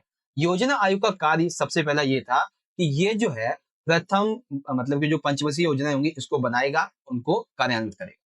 दूसरा ये इसका कार्य था कि विभिन्न राज्यों और मंत्रालयों को वित्त आवंटन करने में सहायता। ठीक है। पूरी तरीके से ये जो योजना आयोग था ये 13 अगस्त 2014 को भंग हो गया और तत्पश्चात 1 जनवरी 2015 को नीति आयोग बना। ठीक है। अब नीति आयोग की बात कर लेते हैं। कहाँ गया नीति आयोग? नीति आयोग की बात करेंगे तो उसका फुल फॉर्म होता है राष्ट्रीय भारत परिवर्तन संस्थान। योजना आयोग के पश्चात 1 जनवरी 2015 को ये स्थापित हुआ। इसके अध्यक्ष भी प्रधानमंत्री वर्तमान में नरेंद्र मोदी जी हैं। उपाध्यक्ष हैं इसके क्या बोलते हैं, प्रधानमंत्री के द्वारा नियुक्त होते हैं। जैसे पहले उपाध्यक्ष थे अरविंद पनगड़िया, 2023 से पहले राजीव कुमार थे। और अभी के टाइम पे शायद मेरे हिसाब से अगर मैं राइट हूँ तो अभी के टाइम पे सुमन बेरी हैं। ठीक है। अभी के टाइम पे 2023 के अकॉर्डिंग अभी शायद सुमन बेरी आई थिंक। ठीक है। सीईओ वर्तमान में परमेश्वर अय्यर। नीति आयोग का उद्देश्य क्या होते हैं भाई? तो उद्देश्य पहला ये है कि देश के विकास की नीतियों का क्रियान्वयन तेजी से किया जाए ताकि वे देश विकास कर सके, केंद्र तथा राज्य के समन्वय को बढ़ावा दिया जा सके। ठीक है। ऐसी नीति को अपनाए जो केंद्रीकृत नीति को नहीं बल्कि क्षेत्रीय नीति को छोटे छोटे लेवल पे विकसित कर सके, यानी कि छोटे छोटे गांव को विकसित किया जा सके। भारत में ग्रामीण स्तर पर योजना बना पाना, उनको कार्यान्वित करना, ये नीति आयोग का मेन कार्य होता है। और सबसे बढ़िया बात ये कि देश के विभिन्न जो राज्य हैं, कंट्री के डेवलपमेंट में इन सभी स्टेट्स की जो भागीदारी है उसको अच्छा बनाना, सहपूर्ण बनाना, ये नीति आयोग का कार्य है। ठीक है। उद्देश्य बोल सकते हैं, कार्य बोल सकते हैं। तो ये आपके 5 के 5 हो जाते हैं। बाकी संस्था का संरचना कैसे ये समझ गए, और रही बात योजना आयोग की तो आपके सामने ये पॉइंट आ जाते हैं। ठीक है। इंग्लिश में देख लेंगे इन सभी क्वेश्चन को दिया हुआ है कि explain the structure and objectives of planning commission and NITI Aayog. ठीक है ना। तो प्लानिंग कमीशन की बात आएगी तो उसके बाद आप इन सभी पॉइंट्स को लिख देंगे। ठीक है। फिर जब बताइए आपकी दूसरी वाली कि नीति आयोग के बारे में, नेशनल इंस्टीट्यूट नहीं, TION आएगा, ठीक है, ION, institution for transforming India. Institute मत याद रखना, इंस्टीट्यूशन याद रखिएगा, ठीक है। हाँ, 7 हुआ क्या था जब 25-26 जून 1975 की मध्यरात्रि को इंदिरा गांधी जी के द्वारा आपातकाल लगाया, तो अगले ही दिन 26 जून की सुबह से आपातकाल के दौरान मीडिया के साथ में क्या हुआ, नागरिकों के साथ में क्या हुआ, नेताओं के साथ में क्या हुआ, ठीक है, जो धार्मिक संस्थाएं थी इनके साथ में क्या क्या हुआ, ये भी समझे। यानी कि आपातकाल के दौरान हो रही गतिविधियों का वर्णन करना है, जिसके संबंध में मीडिया, नागरिक, नेता और धार्मिक संस्था आ जाती है। आपातकाल के दौरान बहुत ज्यादतियां हुई, अत्याचार हुए थे नागरिकों के साथ में, मीडिया और नेताओं के साथ। पहले मीडिया की बात कर लेते हैं। तो मीडिया के बारे में सबसे पहला है जनसंचार अभिव्यक्ति का छिन जाना। जनसंचार अभिव्यक्ति का मतलब जो प्रेस मीडिया वगैरह थी ना, इसकी अभिव्यक्ति का अधिकार छिन गया, अर्थात जैसे आपातकाल लगाया गया तो एक ऑर्डर निकला कि रातों रात जो अखबार प्रेस अखबार जो दफ्तर है, प्रेस है, इनकी बिजली काट दी जाए। तो बिजली काट दी गई तथा अखबारों पर सरकारों ने सेंसरशिप लगा दी, अर्थात अब अगर अखबार को कुछ भी छापना है, ठीक है, तो उससे पहले सरकार से इजाजत लेनी होगी। जब आपातकाल की बात हो रही तो सरकार के विरोध में छापा जाएगा, ठीक है ना। तो भाई बिजली काट दी गई, उनके लोकतंत्र का चौथा स्तंभ जिसे मीडिया कहते हैं, उस पर प्रतिबंध लगा दिया, नहीं लगाया जा सकता था इस पे, ठीक है ना। इंडियन एक्सप्रेस, स्टेट्समैन, इन्होंने अखबार जो ये जो अखबार थे, प्रेस जो था, इस पे सेंसस में लगा दी, तो इसका विरोध किया इन्होंने, ठीक है ना। जिन समाचारों को छापने से रोका जाता था वो क्या करते थे, सरकार का विरोध करने के लिए एक अखबार है जैसे 10 पेज है, तो किसी एक किसान को खाली छोड़ देते थे, उतना जितने में सरकार के विरोध के बारे में कुछ लिखा जाता, तो लोग समझ जाते हैं कि यहाँ पे सरकार ने जो गलत किया उसके बारे में लिखा गया, ठीक है। दूसरा हुआ था भाई नेताओं के साथ में क्या क्या हुआ था, नेताओं के संबंध में आपातकाल के दौरान क्या हुआ। तो सबसे पहले सरकार के द्वारा रातों रात निवारक नजरबंदी का अमान्य तरीके से उपयोग किया गया, जिसके तहत केवल शक के आधार पे, खतरे के शक के आधार पे कई हजारों जो नेता थे इनको गिरफ्तार कर लिया गया, जैसे कि मोरारजी देसाई, जेपी नारायण, ठीक है। और बड़े बड़े जो नेता थे उनके फोन टैप किए जाने लगे थे, ठीक है, जबरदस्ती जेल में डाल दिया गया, फोन टैप किए जाने लगे। और ये देखा गया कि जो भी आपातकाल के दौरान इंदिरा गांधी जी के खिलाफ कुछ भी गड़बड़ी करेगा, सीधा गिरफ्तार करके जेल में डाल, ठीक है। वे राजनीतिक कार्यकर्ता जो कि गिरफ्तारी से बच गए या तो इंदिरा गांधी की पकड़ में नहीं आ सके, बच गए किसी किसी किसी वजह से, वो भूमिगत होकर सरकार के खिलाफ मुहिम चलाते रहे, ठीक है। अब बारी आती है कि नागरिकों के साथ में क्या क्या हुआ था। तो नागरिकों के साथ हुए अत्याचार निम्नलिखित हैं। सबसे पहला, नागरिकों का जो संविधान में एक ऐसा अधिकार जिसे कभी छीना नहीं जा सकता, उसको भी छीन लिया गया था एक तरीके से, अनुच्छेद 21 जीवन जीने का अधिकार भी, ठीक है। इस समय लोगों को जबरदस्ती पकड़ पकड़ के उनकी जबरन नसबंदी की जा रही थी, क्योंकि इंदिरा गांधी जी को लग रहा था आपातकाल लगा हुआ है, सब घर में पड़े रहेंगे तो जनसंख्या जो है, पॉपुलेशन ग्रोथ बहुत ज्यादा होगी, संसाधन वैसे है ही नहीं और विरोधी आ जाएंगे, इसीलिए जनसंख्या को नियंत्रण में रखा जाए, आर्थिक स्थिति अच्छी बनी रहे, इसीलिए ये जो आपातकाल के दौरान नसबंदी की जा रही थी, ठीक है। जो छोटी मोटी झुग्गी झोपड़ियां वगैरह थी, तो उनके लोगों से ये कहा गया, अरे कहाँ रह रहे हो तुम झुग्गी झोपड़ियों में, एक काम करो, हम तुम्हें ना स्मार्ट सिटी दे देंगे, ठीक है। तो स्मार्ट सिटी के नाम पर दिल्ली में जो फुटपाथ पे झुप्पड़ पट्टियां थी उन सभी को गिरा दिया गया, लेकिन नहीं दिया गया उनको मकान वगैरह। मीसा का गलत उपयोग, मेंटेनेंस ऑफ इंटर एक्ट, इसके तहत क्या हुआ था, शक के आधार पर तकरीबन 10 लाख लोगों को गिरफ्तार कर लिया गया था और 1 लाख लोगों की तो पुलिस हिरासत में ही मौत हो गई, ठीक है। धार्मिक संस्थाओं पर प्रतिबंध लग गया, अर्थात सांप्रदायिक गड़बड़ी की आशंका को आधार बनाकर सरकार ने सांप्रदायिक संस्था जैसे कि राष्ट्रीय स्वयंसेवक संघ, ठीक है, RSS, जमात इस्लामी, इन सभी पर प्रतिबंध लगा दिया, क्योंकि ऐसा लग रहा था कि ये अगर धार्मिक लोग आपातकाल में निकल के आए तो कहीं ना कहीं ये हमारी स्थिति को खराब कर देंगे, ठीक है ना। तो ये चीज है, ओके। आपातकाल के दौरान समझ में आ गया सारी चीजें क्या क्या हुई। पहला मीडिया के साथ में, नेताओं के साथ में, फिर आगे जाता है आपका यहाँ पे जो नागरिकों के साथ में अत्याचार हुए वो, और मीसा का गलत उपयोग, धार्मिक संस्थाओं का प्रतिबंध, ठीक है। इंग्लिश में देखेंगे आप इस क्वेश्चन के आंसर को तो आ जाएगा कि कहाँ गया, हाँ, आपको बता दें, describe the cost that happen to media, citizens, politicians during the emergency. तो क्या क्या था उसके बारे में बताएंगे। तो freedom of mass media and expression was taken away, ठीक है। एंड यहाँ पे जो एक्सटॉर्शन हुआ था रिलेटेड टू लीडर्स वो आ जाते हैं। एंड देन यहाँ पे नागरिकों वाला पार्ट आ जाएगा कि atrocities on citizens violation of rights, MISA was misused, phone ban on religious organisations. Okay, let's move question number 9। Question number 9 में क्या दिया गया बच्चों? नहीं, 8वां बेसिकली अभी तो 7वां किया ही था। 1971 का जो चुनावी मुकाबला हुआ था, इसका वर्णन करते हुए इसके परिणाम लिखने हैं। ठीक है, तो 1971 के चुनावी मुकाबले की अगर हम बात करें तो मुकाबला जो था बच्चों ये फरवरी 1971 में हुआ था। चुनावी मुकाबला बेसिकली कांग्रेस आर, नई कांग्रेस जो कि कौन सी थी? इंदिरा गांधी जी की, इसके विपरीत लग रहा था। क्यों भाई? क्योंकि सिंडिकेट जो कांग्रेस थी वो मैन कांग्रेस मानी जा रही थी, इंदिरा गांधी जी की कांग्रेस नहीं थी, इसलिए ऐसा लग रहा था कि 1971 के चुनावों में ना ये खराब प्रदर्शन करेगी। तो इंदिरा गांधी जी को हराने के लिए जो ग्रैंड अलायंस एक संगठन बनाए, क्या है ग्रैंड अलायंस? वे सभी बड़ी बड़ी गैर साम्यवादी पार्टियां, गैर कांग्रेसी पार्टियां, जिन्होंने इंदिरा गांधी जी को चुनाव के पद से हटाने के लिए, इन 1971 में जीतने के लिए एक संघ बना लिया जिसे ग्रैंड अलायंस बोला जाता है, जिसमें एसएसपी, पीएसपी, भारतीय जनसंघ स्वतंत्रता पार्टी, सॉरी स्वतंत्र पार्टी, भारतीय क्रांति दल, अन्य पार्टियां एक ही सतह के नीचे आ गई। एक जो नई कांग्रेस थी इसके पास में एक मुद्दा था, एक एजेंडा था, गरीबी हटाओ का। ठीक है, लेकिन ग्रैंड अलायंस के पास में कोई मुद्दा नहीं था, इसलिए इंदिरा गांधी जब भी देश में कहीं प्रचार करती तो वो कहती मेरे पास एक मुद्दा एजेंडा है कि मैं देश से गरीबी को हटाऊंगी, लेकिन ग्रैंड अलायंस जो मेरे विपक्ष में खड़ा है उसके पास मुद्दा है कि मुझे ही हटा देंगे, क्योंकि इंदिरा हटाओ का मुद्दा। इंदिरा गांधी जी ने गरीबी हटाओ का जो नारा दिया, इसके चलते समाज के जो वंचित तबके, छोटे छोटे गरीब लोग जो थे, इन्होंने, और ऐसे लोग जो भूमिगत किसान थे, दलित थे, आदिवासी थे, अल्पसंख्यक थे, महिला थे, बेरोजगार थे, नौजवान थे, इन्होंने इंदिरा गांधी जी के इस नारे का समर्थन किया। ठीक है, इन्होंने और कदम उठाए थे, सार्वजनिक क्षेत्र की समाप्ति की थी, उस समय तो शहरी संपदा का परिसीमन किया था, आय तथा रोजगार के अवसर देखे थे, प्रीवी बस की समाप्ति कर दी थी। तो इन सभी कारणों की वजह से जब 1971 के चुनाव हुए तो इंदिरा गांधी जी की पार्टी की सरकार फाइनली जीत जाती है। परिणाम क्या निकले इन सभी अच्छे कार्यों के इंदिरा गांधी जी के? परिणाम ये निकले कि कांग्रेस आर और सीपीआई गठबंधन को इतने वोट मिले, इतनी सीटें मिली जितनी उसे पिछले आम चुनाव में नहीं मिले। यानी कि 1967 में आपने देखा था 9 राज्य इसके हाथ से निकल चुके थे, मैंने अभी आपको बताया वीडियो की शुरुआत में।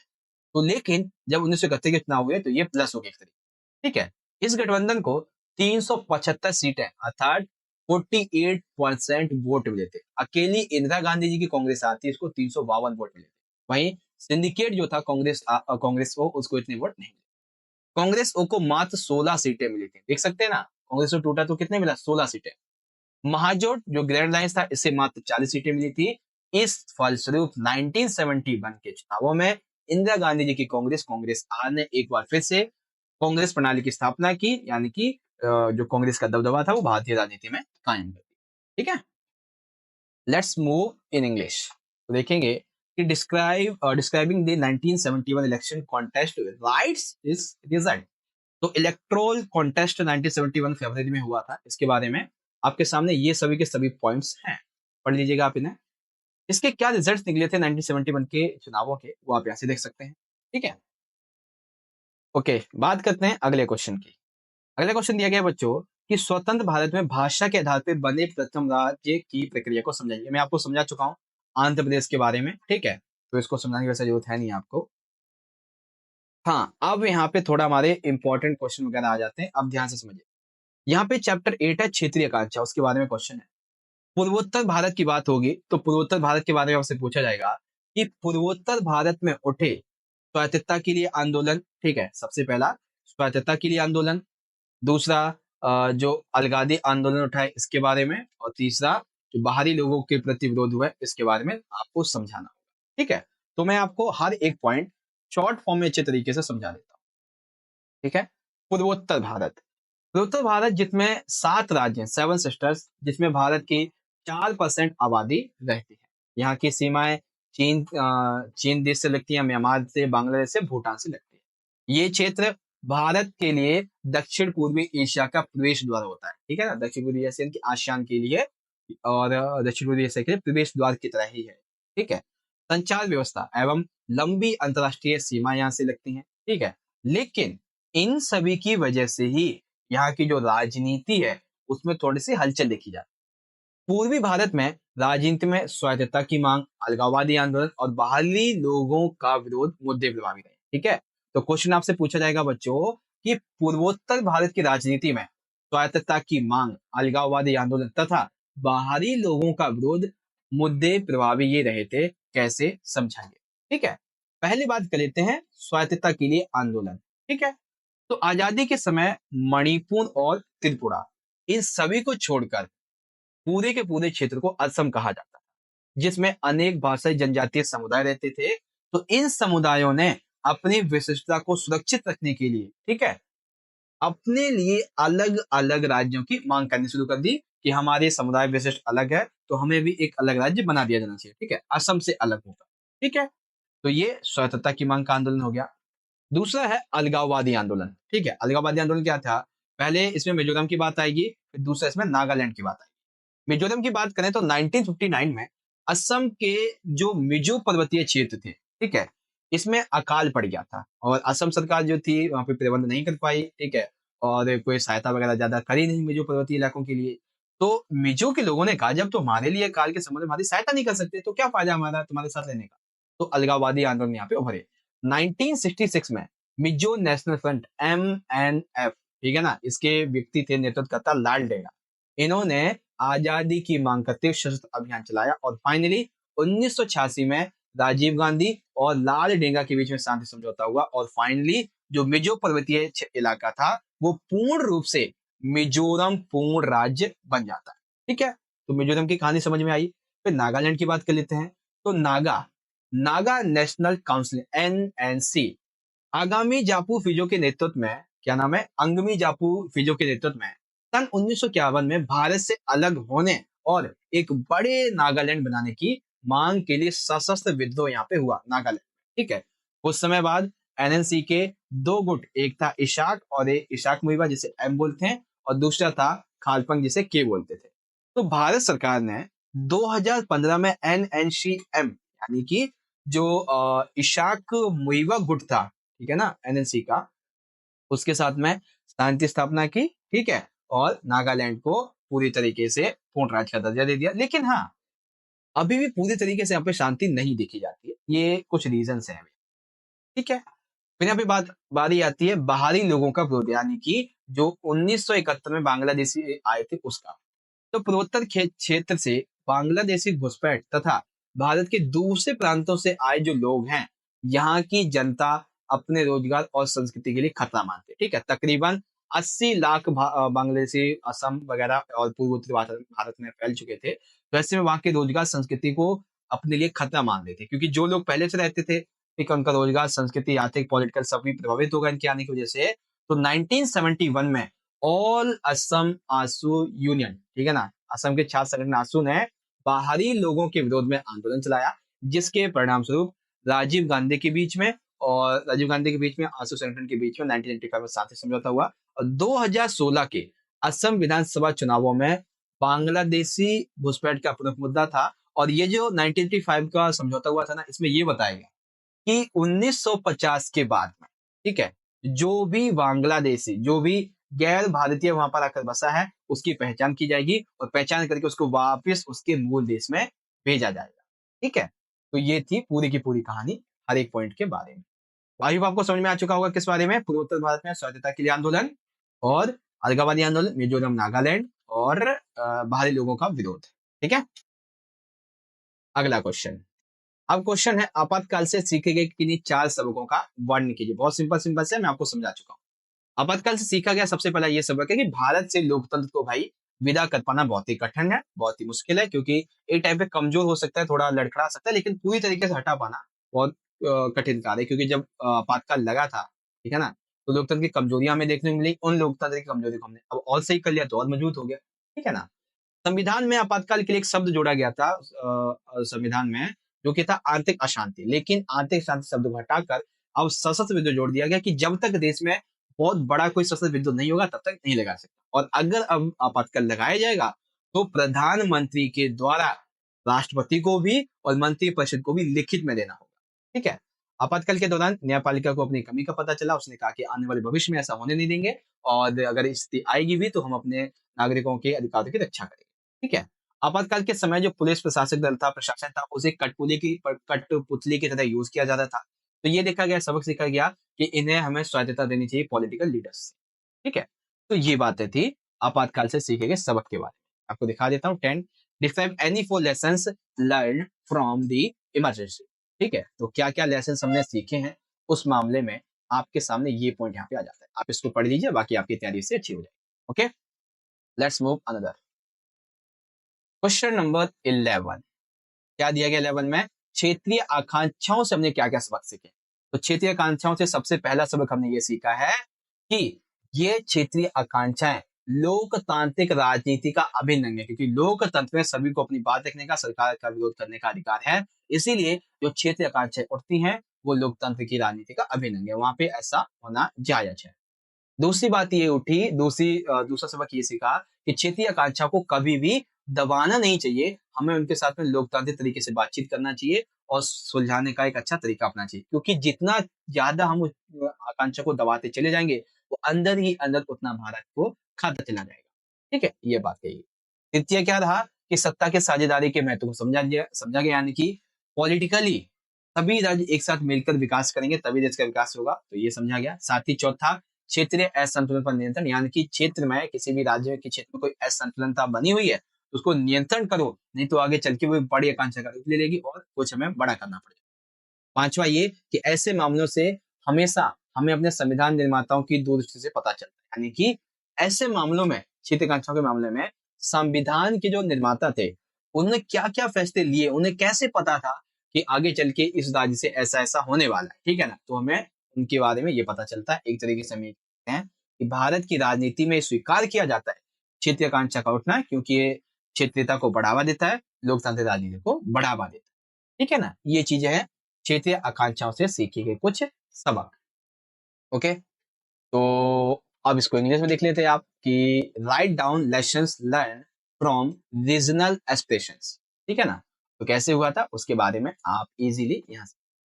ओके, नाउ अब यहाँ पे थोड़ा एक दो क्वेश्चन हम बात कर लेते हैं जो दलीय व्यवस्था वगैरह है उसके बारे में, जैसे कि विभिन्न पार्टी प्रणालियों के क्या क्या लाभ होते हैं। तो सबसे पहले एक दलीय जो प्रणाली होती है इसका क्या लाभ होता है? इसका लाभ ये होता है सबसे पहला कि राजनीतिक स्थिरता बनी रहती है, यानी कि एक दलीय जहां पे प्रणाली होगी वहां पे राजनीतिक लेवल पर कभी भी कोई उठापटकी नहीं होगी।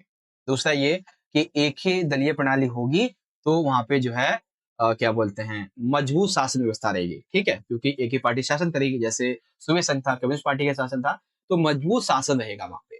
ठीक है, तीसरा अनुशासन स्थापित रहेगा, यानी कि अनुशासन स्थापित रहेगा, साथ ही किसी भी तरीके की कोई गुटबाजी नहीं होगी, कोई विरोध नहीं होगा, कोई उठापटकी नहीं होगी पॉलिटिकली लेवल पे। दूसरी है द्विदलीय प्रणाली।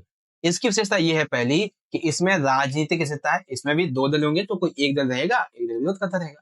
दूसरा ये कि द्विदलीय प्रणाली में ना जो मतदाता होते हैं इनके पास विकल्प होता है कि वो अपनी तरफ से किसी भी एक पार्टी को चुन सकते हैं, एक मतदाता को चुन सकते हैं। ठीक है, अब दो है तो आसानी से चुनाव करवाए जा सकते हैं, कम से कम खर्च में करवाए जा सकते हैं। ठीक है, शासन करने की प्रक्रिया को ये गति देता है, साथ ही गुटबाजी जो कमी होगी, क्योंकि दो ही पार्टियां तो गुटबाजी होने का मतलब ही नहीं बनता इसमें, है ना। तो पांचवा ये हो गया। तीसरी है बहुदलीय प्रणाली, ये बहुत बड़ी है क्योंकि मतदाताओं के पास में बहुत सारे विकल्प होते हैं, 15-20 पार्टियां होती हैं, किसी एक को चुनना होता है। ठीक है, दूसरा इसकी विशेषता ये है भाई कि इसमें ना जो चुनावी पारदर्शिता होती है ये बढ़ाई जानी चाहिए, क्योंकि हमें जिसको हम वोट दे रहे हैं, ठीक है, जो 15-20 मतदाता लड़ रहे हैं हर एक पार्टी से, उनके बारे में सारी नॉलेज जनता को पता होनी चाहिए, जो कि मैंने नहीं पता होती है। ठीक है, अब बहुदलीय प्रणाली है तो जो भी पार्टी सरकार में जाएगी 10-15 में से, उस पार्टी का उत्तरदायित्व तो होना सरकार के जनता के प्रति जरूरी है। ठीक है, साथ ही एक ऐसा देश जहाँ पे विशालता, सामाजिकता बहुत ज्यादा है, विविधता बहुत ज्यादा है, तो उस मामले में उसका अच्छी तरीके से विकास करने के लिए बहुदलीय प्रणाली बहुत अच्छी। ठीक है, तो विभिन्न पार्टी प्रणालियों के ये लाभ होते हैं, तो आपसे पूछा जा सकता है पेपर में इन पार्टी प्रणालियों के लाभ क्या क्या समझा। ठीक है, अच्छा यहाँ पे हम एक आधी चीज और समझा देते हूँ आपको, जैसे कि दो दलीय व्यवस्था क्या होती है। दो दलीय व्यवस्था, तो जनवरी 1977 में विपक्षी पार्टियों ने मिलकर जनता पार्टी का गठन कर लिया था। कांग्रेसी नेता जिनका नाम था बाबू जगजीवन राम ने कांग्रेस फॉर डेमोक्रेसी एक दल का गठबंधन कर लिया था, जो कि बाद में जनता पार्टी में शामिल हो गया था 1977 में। ठीक है, जनता पार्टी ने आपातकाल की ज्यादतियों को मुद्दा बनाया और मुद्दे को बनाकर चुनावों में जनमत संग्रह का ऐसे रूप दिया था। और 1967 के चुनाव 1977 के चुनावों में कांग्रेस को लोकसभा में 154 सीटें मिली, वहीं जनता पार्टी सरकार उसके सहयोगी दलों को 330 सीटें मिली थी और इसने सरकार बनाई थी। ठीक है, आपातकाल का प्रभाव उत्तर भारत में अधिक था, इसीलिए 1967 के चुनाव में उत्तर भारत में कांग्रेस को 1977 कोई भी जो सीट थी इसे नहीं मिली थी।